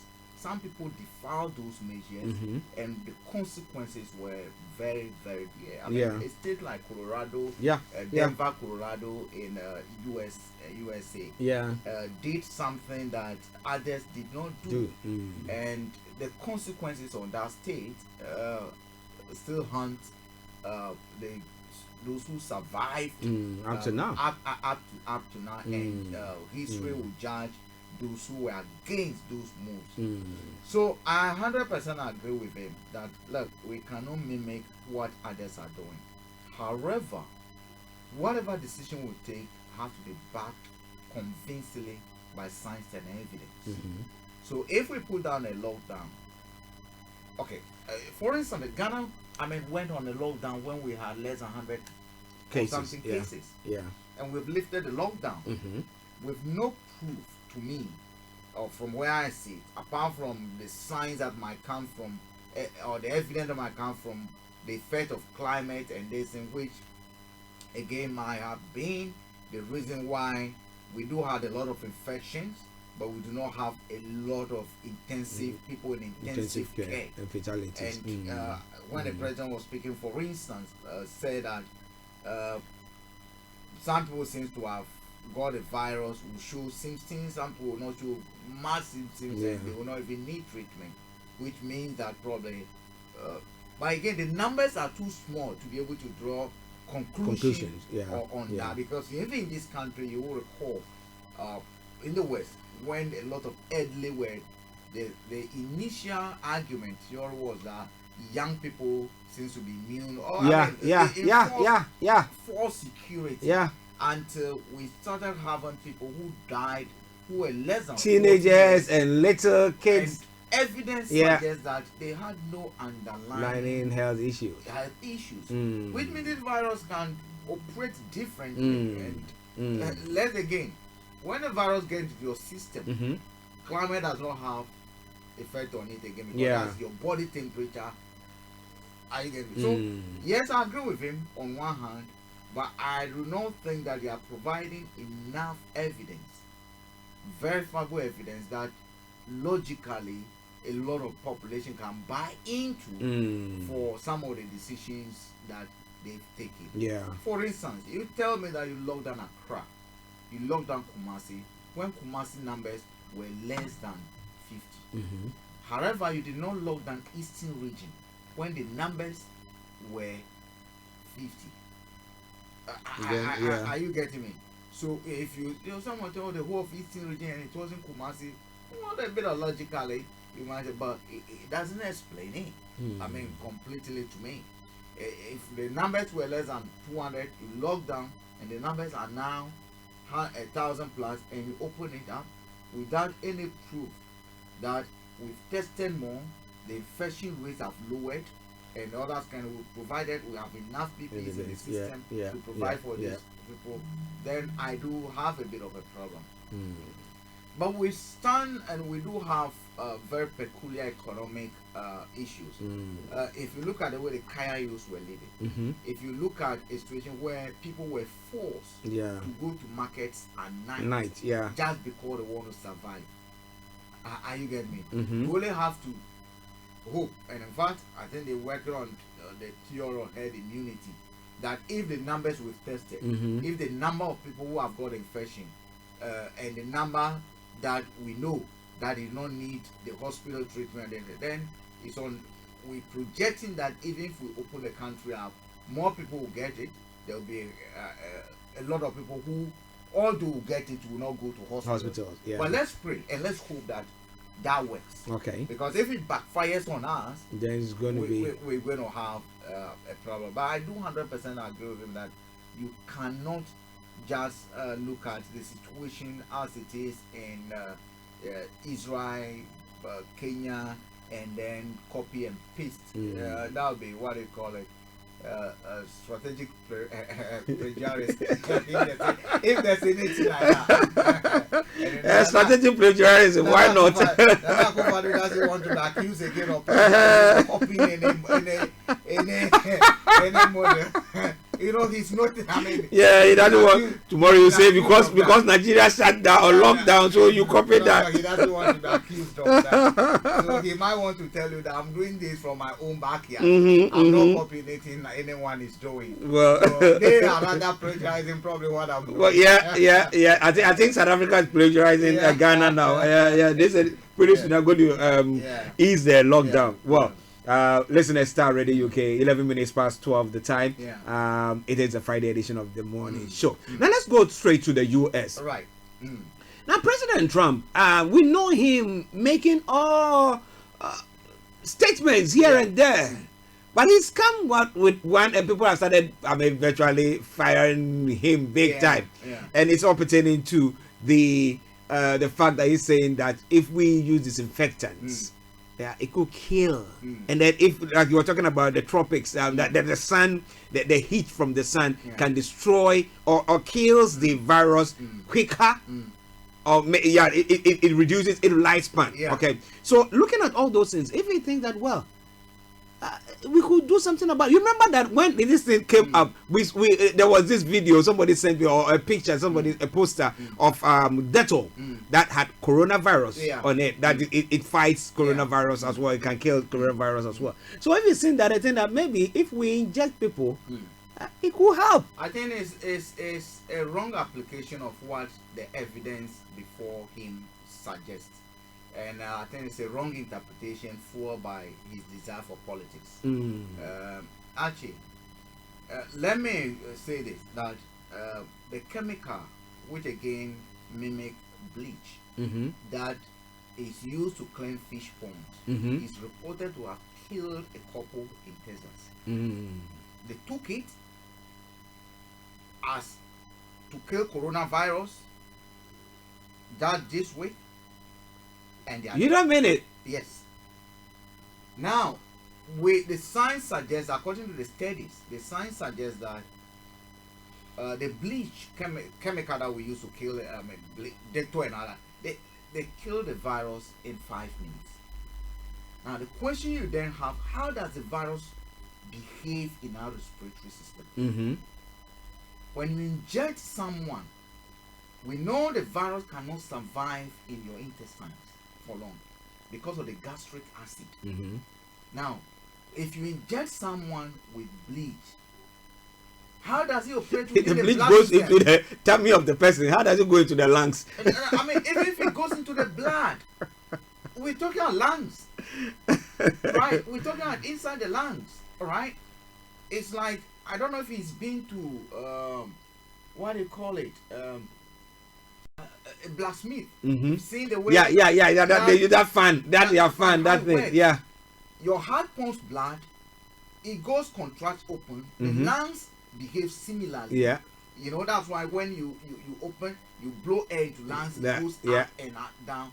Now, it is pumping air, helping air circulating. That's why the respiratory system. Yeah. Are you going to fill inside the lungs with the bleach? Maybe what he's thinking of is maybe like you do the neem tree.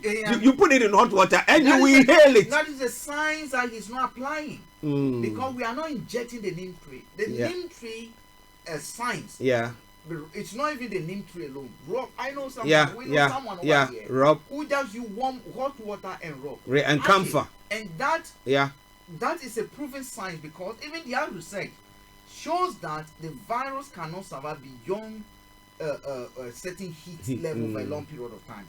Which therefore means that when you have the virus in your respiratory system and you subject yourself to that amount of heat, it's just almost like a sunlight. That heat reduces and destroys the protein enclosure of the virus.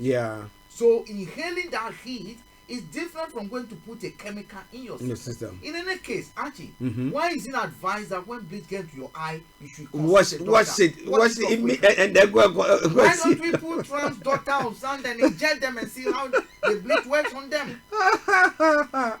I mean, look, like yesterday we were talking about Madagascar.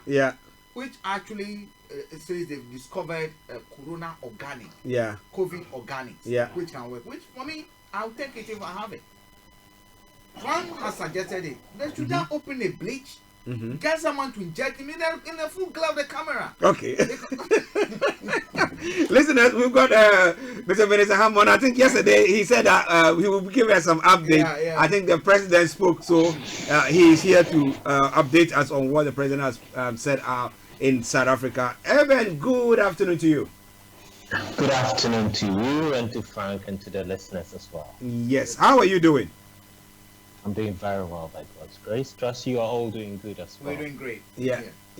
I want to comment on what President Trump said. Oh, okay. Injecting the what do you call it? Bleach. Disinfectant.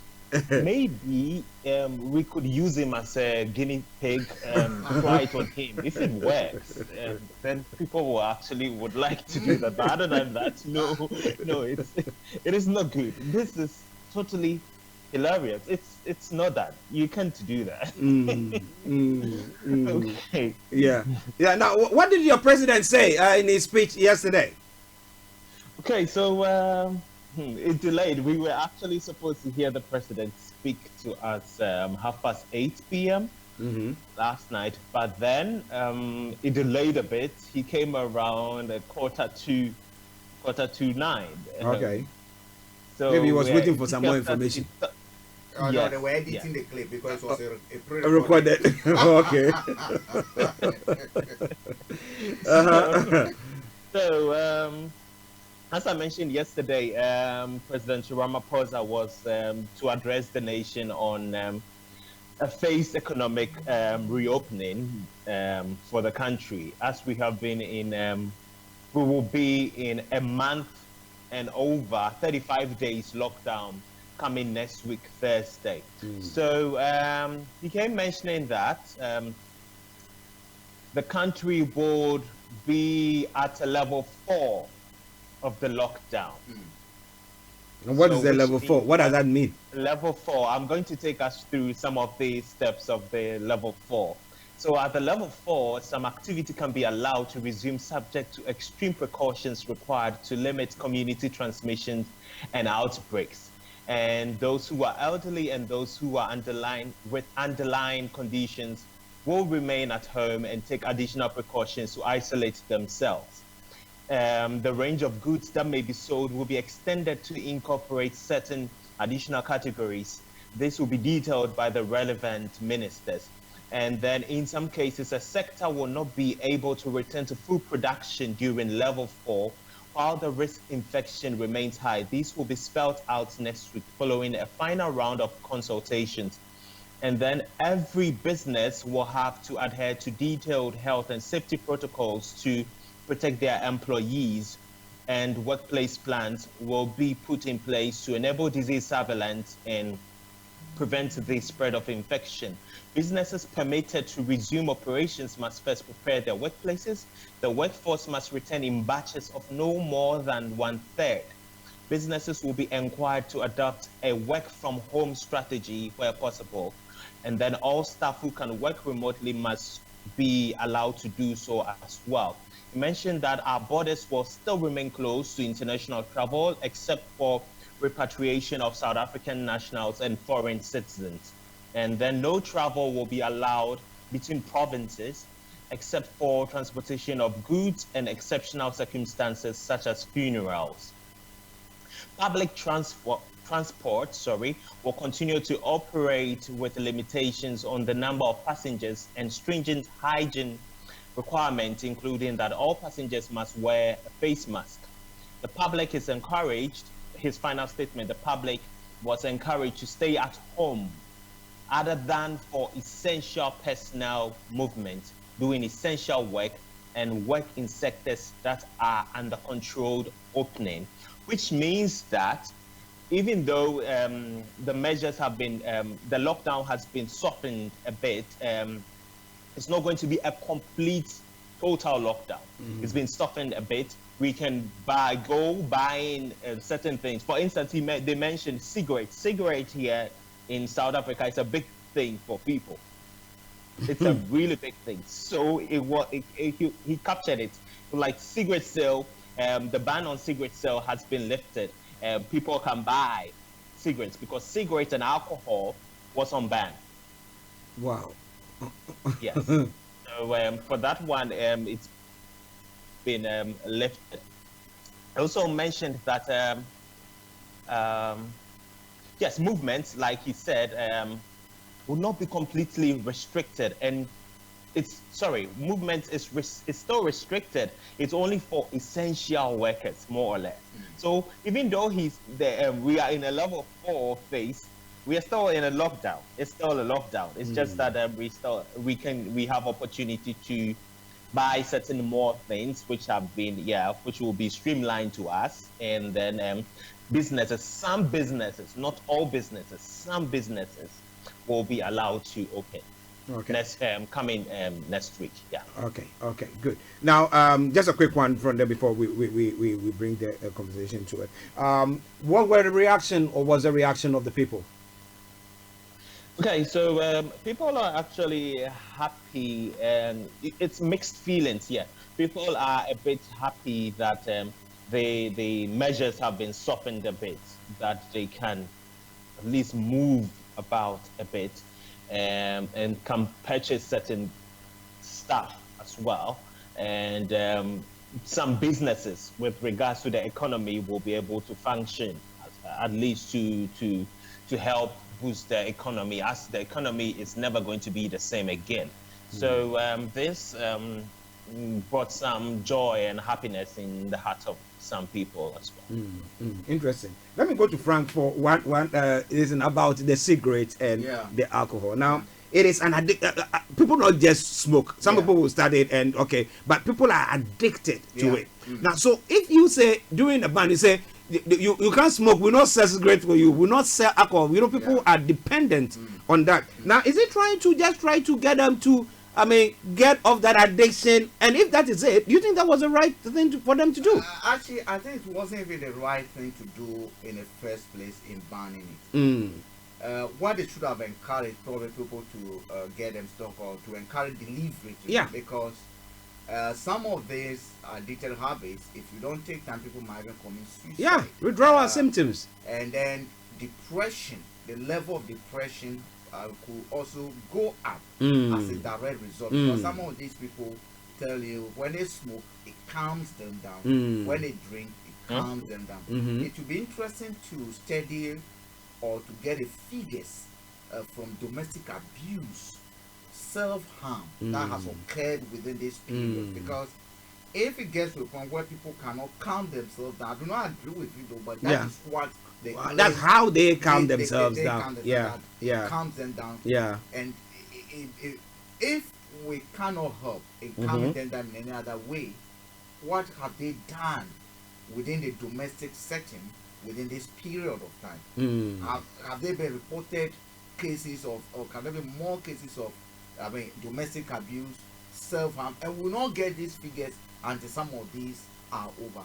So I think it's good that they've lifted the ban. A guy like telling me, well, I ate kose in the morning, you ban kose. Sometimes you're disturbing. Hey! I ain't getting it.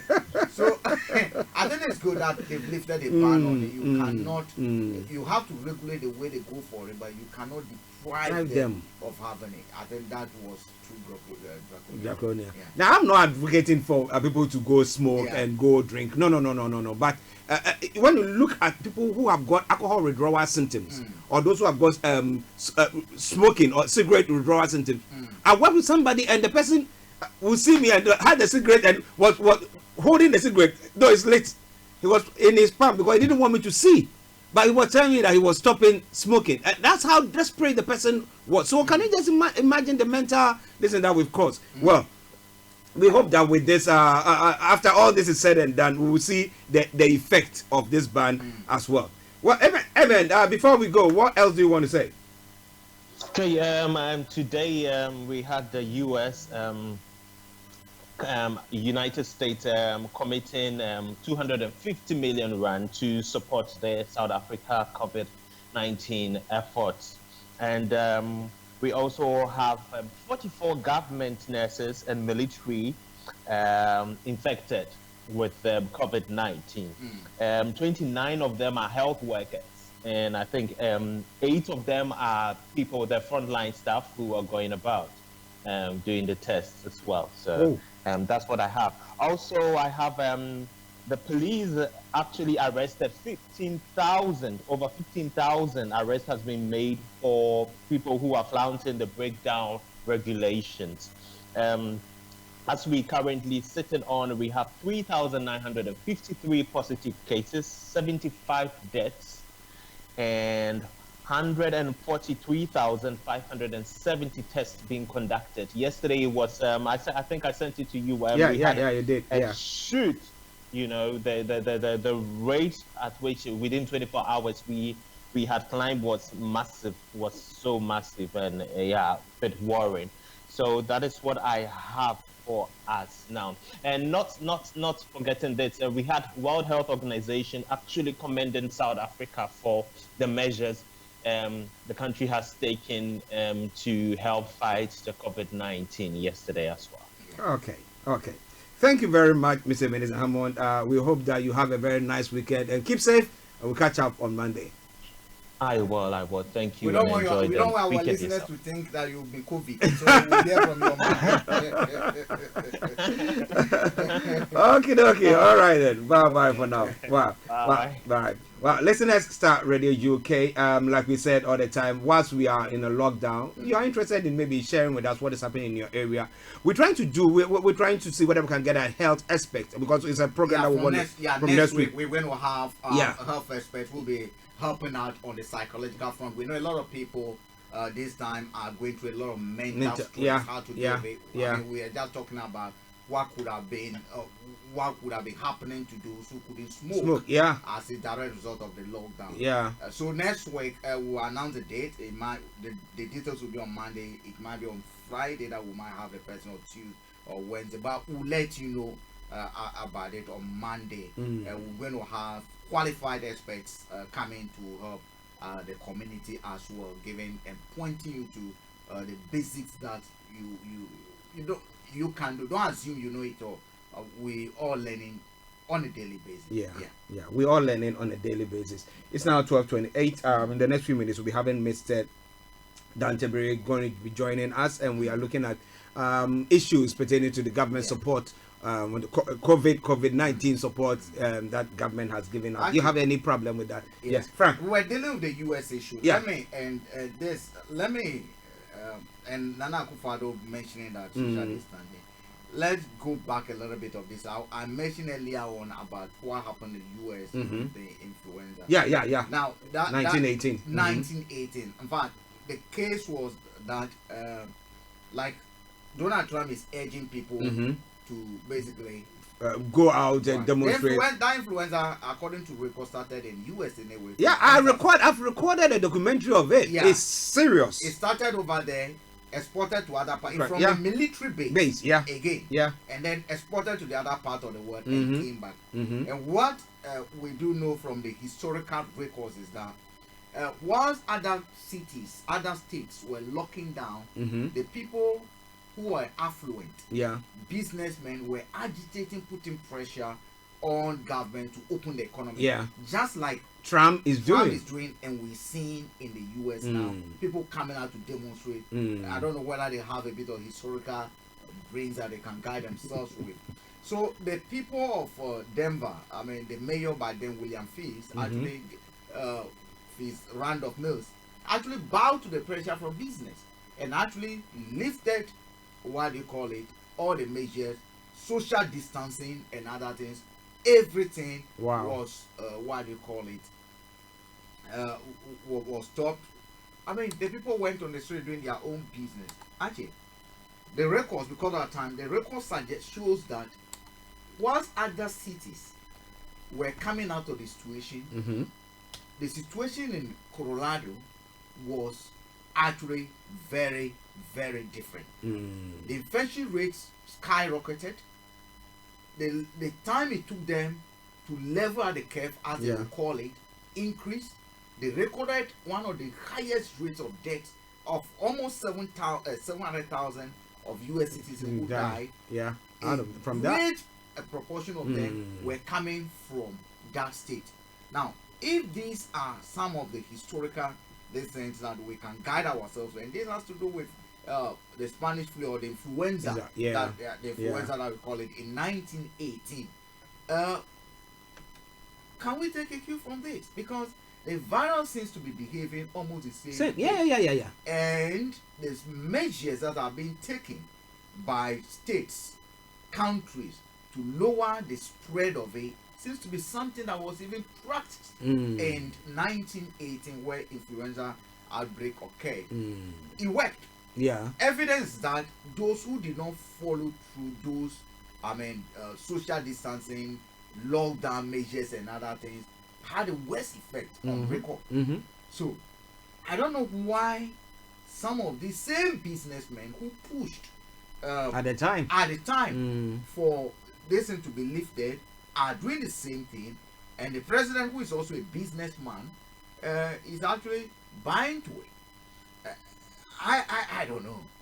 You know, interestingly, the thing is, it's something that has occurred. I mean, if you look at the other time, we were looking at some records that somebody gave. I think another 100 years from that, something of the sort happened. Yeah, we know we had a plague. Yeah. In 1818 or 1820, thereabout. 17 something. We had another one.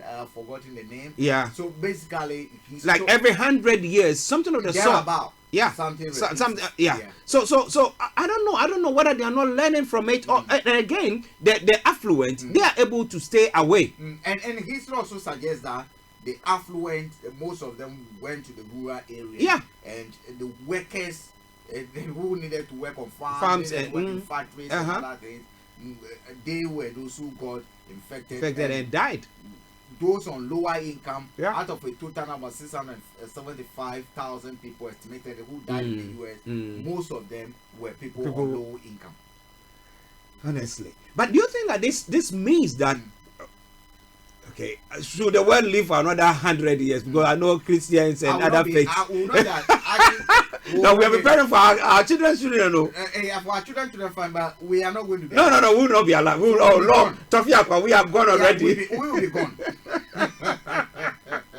But do you think that maybe they need to put measures in place just to, because remember that I think what 2015 apparently former president of the US Obama did make a statement that they should prepare themselves for something of the sort that could happen. The only difficulty is that you never know which virus is coming. Okay. Because we know we have pneumonia. Yeah. We have flu. Yeah. I mean, they have a bit of jab for all yeah. this. So you never can tell. If you look at the rate at which scientists have tried globally to come out with a vaccine, the shortest time on record, now we have a human trial taking place, is because they perfected the art of speeding the process of developing a vaccine. If you look at what they are doing, if you take it, I mean, they've taken the gene of the virus and put it in another thing to mimic and inject you so that you develop an immune defense system. When the virus affects you, you fight it off and all kind of stuff. So they've perfected that act now. By then, probably we never know. It might take them 1 week to come up with the mapping of to take the nucleus of the and go virus, put it on a device, map up it, and be able to press a button. Okay, now command the system what can cure you, what can stop it from happening, and it will come out with a formula. And all you need to do is combine those chemical components, because if we can get to a point where you put a virus there, science is able to help. Okay, let's break down this into its chemical components. Its nutrients, its components, and it's okay, what can counter this? And the system suggests, okay, if you use this A, B, C, D, you'll be able to kill the maybe the nucleus or destroy this or destroy that. Is this healthy for human consumption? If it's proven that it's garlic, ginger, onion, whatever you call it, the combination of those nutrients can result in probably corona cake. And we science is actually amazing. I mean, it's getting to the point where we might get there. Who knows? You never can tell. We got our money, man. But before we put him on, let me ask you one quick question, because there's something that was going on. I did touch on it earlier on. Information have been coming through that a journalist, a BBC journalist, was saying, was heard as saying during the BBC broadcast that we normally pick on our system, that they shouldn't worry about what is going on at the testing, that is the human trial that is going on in Oxford. Now, if it doesn't work hurriedly, they're going to go to Kenya to go and test this is the vaccine on them. And people in Kenya have been sending the tweets around, and people are going bonkers in Kenya. Actually, I think we've gone over this, because at the end of the day, if Africans allow themselves to be used as guinea pigs, they shouldn't blame the great grand people who sold them out for schnaps, mirrors, and pistols. It is time. I look at it that it's time that if whatever we've read is anything to go by, then this is the time we have to stand for what we believe in and fight some of this up. Yesterday I joined a campaign to boycott Chinese products. I mean, no. Oh yes, I joined it, but officially not on my private. Oh no, actually, I joined a group called itself what they call the Black Power Initiative, which I do subscribe to. It's not any bad, they're saying, but they're trying to send a message. If we have purchasing power and our brothers and sisters are being maltreated, then can we use our purchasing power to actually? Oh, of course, due to the maltreatment that they are lashing out to our people. I joined a group called the Black Power Initiative. And the power we have is our consumption power, is our buying power. So I said to myself, until things change, until the way they treat. I saw a video of a pregnant woman going to hospital with a boyfriend, and she was denied access to treatment just because she's black. Wow. These are things that we thought we read about what happened during South Africa apartheid time. You know what happened when our men and women, our grandfathers were taken to farms to work on sugarcane. But for it to be happening under our watch, if actions is not taken, history will never forgive us. Well, listeners, it is Starr Radio UK, 12:38 the time, and like I told you, we had our money man in the wings waiting, but he's on now. And let me say good morning to sorry, I'm saying the morning mood, you know me. I don't see any day. I just know that every time is every time. But Mr. Tabiri, good afternoon to you, sir. Good afternoon to you too, sir. It's a pleasure speaking to you again. How are you doing, sir? I'm good. I'm very well. Doing well in lockdown, trying to help our clients remotely. Okay, that's good. That's good. Working from home. Do you think that after this after the lockdown has been eased, do you think that things will just come back to normal, or some businesses will just say, okay, now let's get maybe half of our staff maybe working from home, maybe rotationally? Do you think something like that is going to be happening? Yeah, I believe this has been on the cards for some time, and it will be an opportunity for all businesses to review their working practices and arrangements. Already, this flexible working arrangement, there are some businesses or employers who were already far ahead in the game in terms of offering flexible working arrangements to their staff, where you can work from home and wherever location you find yourself without impacting on the service delivery to their customers. So definitely I would expect that after all this, all businesses would have to review their working patterns and practices, because we don't know what's going to happen next. Hopefully we don't have this kind of impact on our lives, and therefore we don't want this disruption to happen again. But all businesses would have to think through properly as to how they are dealing with flexible working arrangements, so that if something like this happens again, we will be better prepared in a position to be able to adjust to the situation that we find ourselves in now. Okay, interesting. Listeners, Mr. Dan Tabiri, CEO of GIL Accountancy Services, our money man, is going to be addressing issues pertaining to the government support for the COVID-19, various support schemes that the government has rolled out. Last week, that was it. This Monday, the fellows scheme thing started, and we had people applying. But so far, we had people who were complaining that I think whether the website crashed, or whether the amount of people who were trying to just go apply. Now, how long will it take the first people to receive monies? Right. It's a slow burn at the moment, and we have to bear with the HMRC in such circumstances. Everything has been, on emergency basis. I know behind the scenes they are working really, really hard, and to make sure that when the system is eventually released to the public, it's fit for purpose, and we don't have any problems with website crashes and all that. So they are really taking their time to go through and set up these systems for us to be able to access the various supports that they have put in place. I know for a fact that the COVID-19 job retention scheme application opened on Monday, and so far a lot of applications have gone in, and there haven't been any problems reported, any major problems reported. I believe the scheme is very easy to do.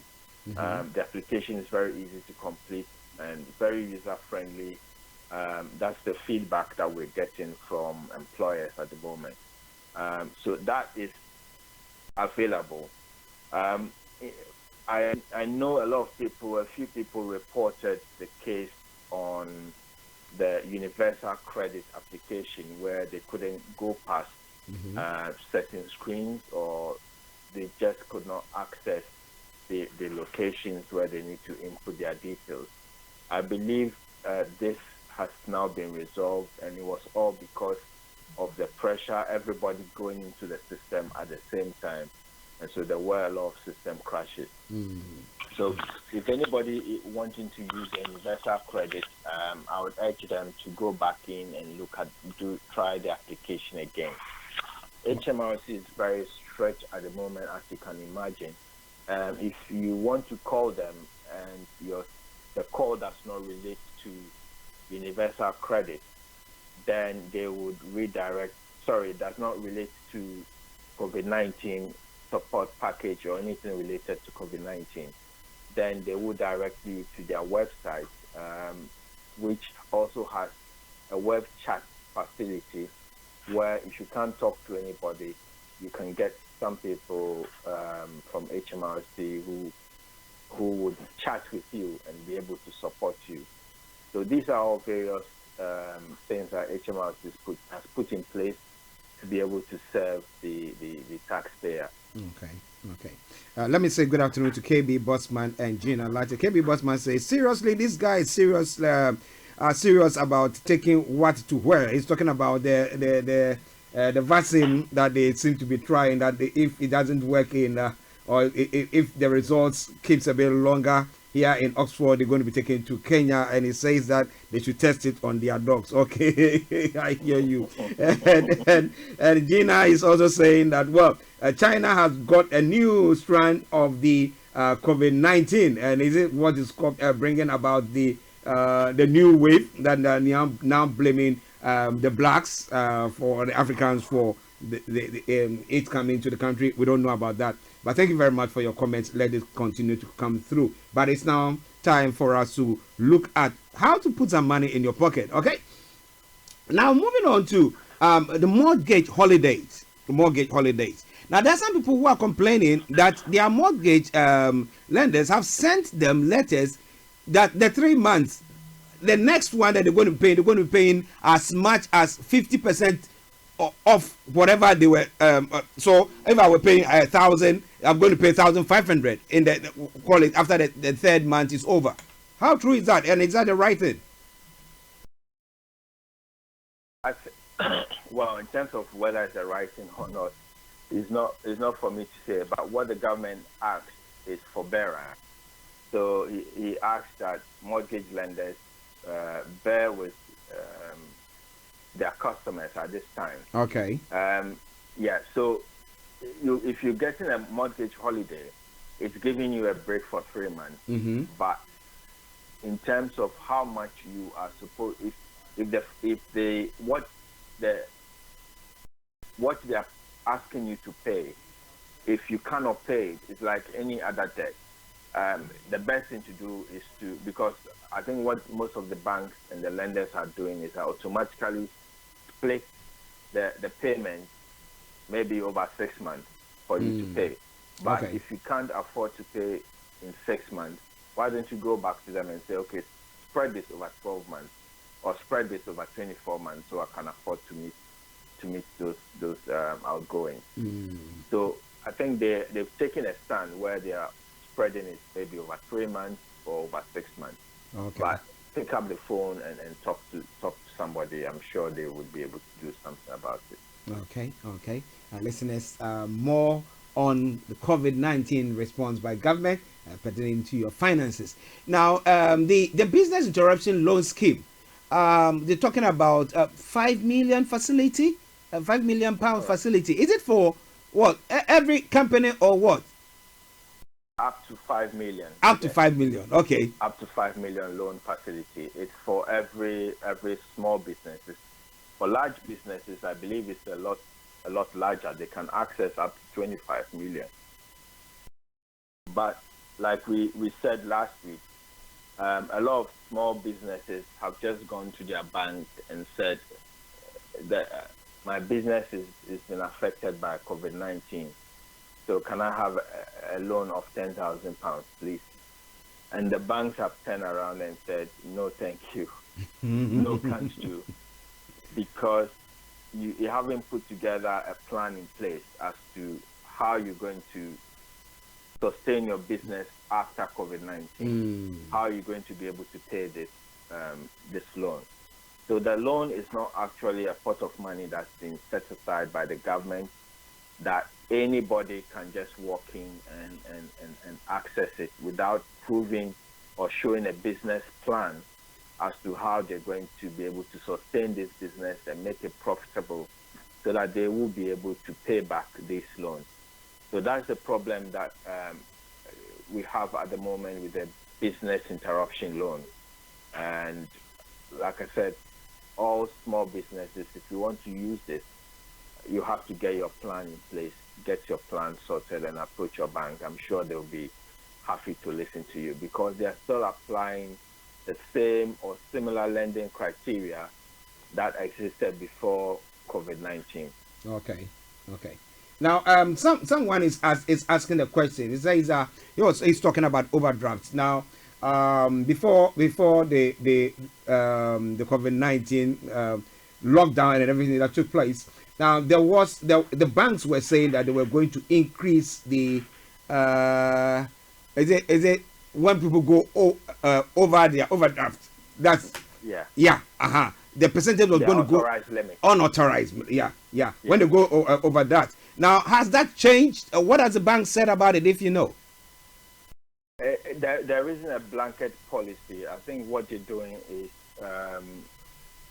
bank. It depends on each bank has its own policy that they are working with. So they are offering some. In some cases, have even automatically extended the authorized limit by £500 to start with.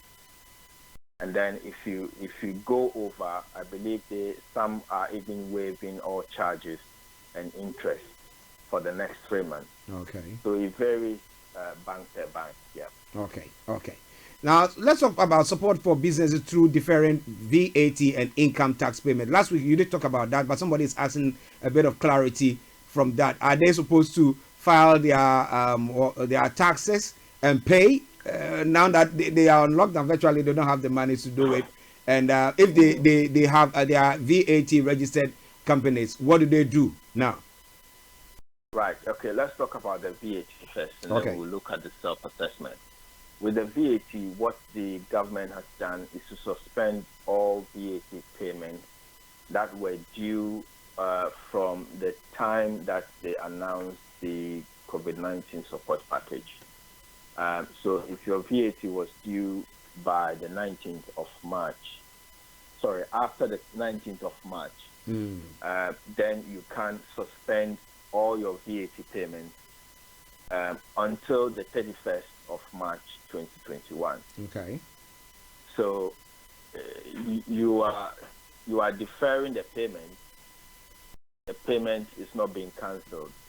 So people would have to be careful and put money aside come 31st of March 2021 when all these debts will be due to be paid. Okay. Yeah, so you will still be required to file all your VAT returns as normal, but you do not have to pay, and HMRC will not be chasing for any of those debts until after the 31st of March 2021.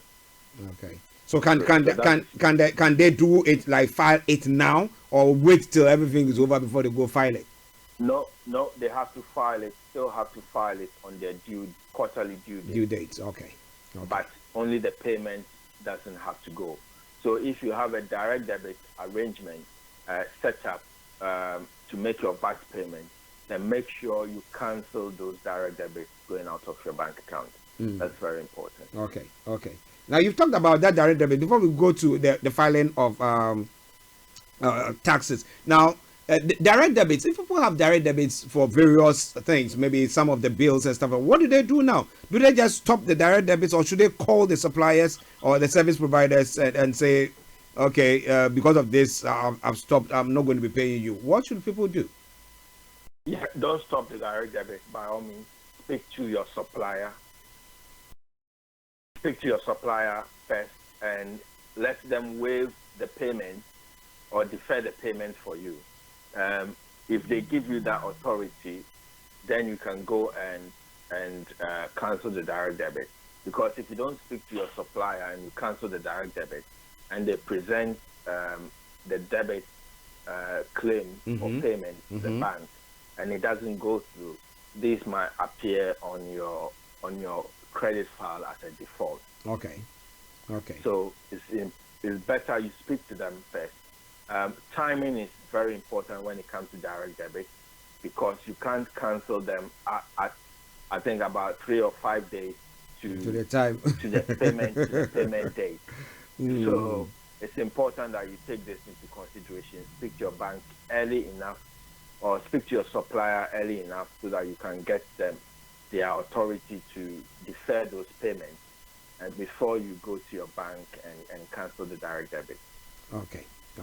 Let's come to the tax, the filing of the tax as well, please. Yeah, so the self-assessment for anybody who has self-assessment tax due 31st of July 2020, those taxes have also been deferred to the 31st of January 2021. So you'll be expected to pay the second payment on account together with your 2019 and 2020 tax in January, 31st of January 2021. So all tax payments, self-assessment tax payments, have been deferred until 31st of January 2021. But you will still need to file your self-assessment for 2019-2020 as per normal. I had a few questions coming regarding refunds, where people are due refunds, especially the subcontractors who have tax deducted at source, and they usually get a refund when they do their tax return, asking whether they can still go ahead and file their tax return. Definitely everything with regards to filing tax returns stays as per normal, and if you file a tax return and you do a refund, HMRC would get the refund to you as we've always had it before. Okay. Listen to Starr Radio UK Money Hour with our money man, Mr. Dan TABIRI, CEO of JL Accountancy Services, for all your accounting issues. And we want some explanation, clarity on financial issues. Get in touch with him, our accounting issues, and he will help address that for you. Now let's move on to small support for businesses that pay little or no business rates. The government will provide additional small business grant scheme. Now, what is all that about? Yeah, so the small business grant scheme is the government has put giving the local councils some amount of money that they can use to support local businesses. So if you're a small business, last week I think we touched on this, you need to look at your local council, and all the councils or the local government authorities are applying this amount or the grant in their own different ways. Some are giving more, some are giving less. Some are also offering other type of support as well. So it's important that you look at this based on the locality, the local government support that they have in place pertaining to your area. You would have to apply to the local government for this grant, and in most cases it's up to £10,000, which you can get. I believe they're looking at businesses, retail businesses in particular, high street businesses, people who have shops in the locality who are paying business rates and all that. Okay. There are so many support packages that they have that to support small businesses. So it's important that people approach or start from the website. At this time, it's very difficult to get anybody to speak to. Do some research on the website to see what support is available. And if you can't do the application online and you have to speak to somebody, then certainly pick up the phone. But I know for a fact that there's definitely financial support available within the local government authority, which people can access. Okay. So does it mean that the small business should be known by the local council? Because maybe you are should I say renting maybe one office in a block, so you don't have any records. Your records are not with the local council. How does that? How can you explain? How do you explain that to me, please? Well, I was saying that first of all, the local council would have to.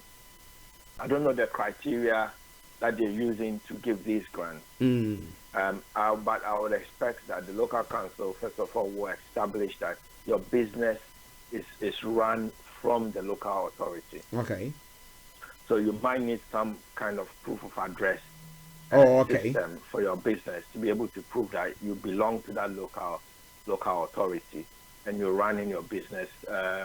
They might look at invoices, they might look at your bank statements, anything to prove that indeed you are operating from that locality. Okay. And what you do, it helps if you have a shop front that you pay business rates, or you have transactions with the council that they can verify that indeed you are a business running a business in the locality. Okay. Listen to Starr Radio UK. Now, if you're listening to us and you have any other questions, please feel free. Even if it falls out of the COVID support packages, feel free to still send it in, and our money man will see to address it for you. Even whilst we're on air or after that, he will be putting his details across to you, and then you can get in touch with him. He will help you. If you cannot and you want to come through Starr Radio UK, you send us the information, and we'll also make sure that he has it or he receives it and addresses it for you. Starr Radio UK. Now, Mr. Tabiri, what other issues or latest do you have about government support for COVID-19? Well, the latest news is that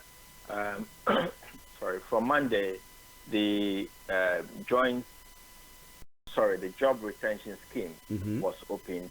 So applications have gone in, and there's still more to go in. And remember, the scheme was backdated to the 1st of March. Okay. So if you had any employees which you had subsequently laid off before the announcement was made on the 19th of March, then the government is saying that you can put those employees back on the payroll on the fellow scheme, and they will be paid until the end of June. The update we have also is that the scheme originally, which was set up for March, April, and May, has extended to the 30th of June. The Chancellor has given us an extra month more pay. So that's the update on that. Applications are going through, like I said, and HMRC is saying that, but as per their timeline, if you make the application today, you are going to get your money within 6 days. Okay, so it's quite a quick turnaround that they are working towards. Another update also is that employers can claim statutory sick pay if their employee in this period is sick or cannot go to work because of illness or sicknesses. Previously, employers bore the cost of statutory sick pay. But the government is saying that they would allow employers to claim this statutory sick pay back from the government. Okay, interesting. Interesting. Somebody sent another message. It's talking about. It says that they were laid off when everything was happening. They were laid off, so they got some redundancies, money that was paid them, and they went. Now that with the fellow scheme that has come in, now what do they have to do? If they are putting them, are they going to refund this redundancy money that was paid them? If they want to be put back, yes, definitely redundancy would have to be reversed. I don't know how feasible or how long ago this was. Okay. But if they were employed before the 19th of March, so if they had payroll being run before the 19th of March, and then redundancy can be reversed so that can be put on the fellow scheme. And then I don't know what the business is in at the moment, whether they made them redundant so that they could close down the business, or the business is still functioning. So if the business is still functioning, then they may be able to put them back on and claim the fellow scheme, and then make them redundant after, perhaps if they still cannot keep them on the payroll after June. So I would expect that they will be apt to pay back that money if they go that way. Wow. Listeners, I want to say thank you very much. But let's go back to Mr. Tabiri. He's going to put his contact details and his closing remarks, and then we can bring the conversation to a close. Yes, Mr. Tabiri, over to you, sir. Yeah, so I would urge everyone, if you're an individual, I would urge you to, look at the government support packages available, see where you can get some support at this very difficult time. If you're a business, you have to look at what the central government is giving, and also look at what your local government is able to do to help you, depending on the nature of business you run. A little bit of research would go a long way. So put the time in, look around, ask the questions that you need to be able to get you the answers you require to navigate this difficult period that we find ourselves in. And we're hoping that this will be behind us as early as possible, so we can get back to some form of normality. As always, if anybody needs my help or needs some advice, I'm more than happy to do so. As a listener of Starr Radio, you can call me on 07961248834, 07961248834, and my email address is gilaccountant@gilaccountant.com, and it's accountant with an S. Accountant with an S. Mr. Tabiri, thank you very, very much. You're most welcome, and it's been a pleasure talking to you and your wonderful listeners. Yes, regards to the family and keep safe. Thank you. All right then. Nice. Well, listeners, that was Mr. Dan Tabiri, CEO of JIL Accountancy Services. Our money man, put some money in your pocket. Today we had a look at the government support scheme that has been rolled out due to this COVID-19. Now, if you had any questions or you want to know more about it, feel free and get in touch with that, or get in touch with Mr. Tabiri, Mr. Dan Tabiri. If you want to contact him, 079 61248834. Get in touch with him and he will help you a great deal. Okay, this is where I bring the program to a close for today. But this evening, and then if you have Wakuto, we will bring you one of the playbacks, and then Sunday we're coming your way once again with a live church broadcast from Bible Life and Divine Life Assembly. If you're a pastor listening to us wherever you are, you want a platform where you simultaneously broadcast to all the social media platforms from the comfort of your home. You don't necessarily have to come here. No. From the comfort of your home, you just get in touch with us. If you are a congregant, and you can get in touch with us on behalf of your pastor. Why not? We'll give you a very good deal. Okay. So on that note, I say thank you for tuning in to listen to us today. It's been a pleasure coming your way. I am Archie, of course, you know. Stay tuned. Don't go away. Let's enjoy CCTV from King Promise. Bye-bye for now.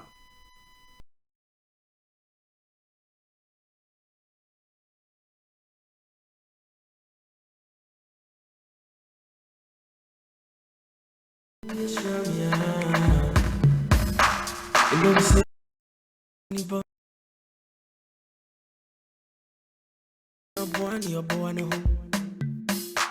so when they hustle, know they make chance pass me by.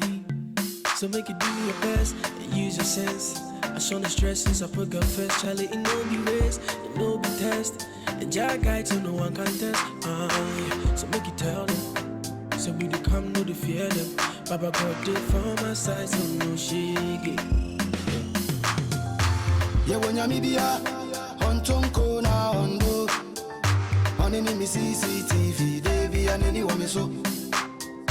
Even if I walk through the valley of death, I know the fear. Every day be Jah guide. Yeah, yeah, when you're media, on Tonko na Hondo. On any CCTV, they be and anyone me so. Even if I walk through the valley of death, I know the fear. Every day be Jah guide. Jah guide. So make you no cry, oh no cry, oh. Say you go be, make you still try, oh. You no draw money, yeah, gosh, no good way. My petty make you no cry, oh, still try, oh. Say you go be, make you no cry, oh. You no draw money, yeah, and die. I don't mean a song, I don't mean a dimmy, I don't mean a dimmy, team in China, cheetah. Don't mean a song, I don't mean a dimmy, oh yeah, team in China, cheetah.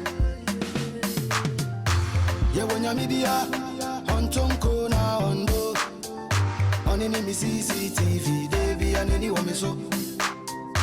Even if I walk through the valley of death, I know the fear. Every day be Jah guide. Yeah, yeah, when you're media, on Tonko na Hondo. On any CCTV, they be and anyone me so.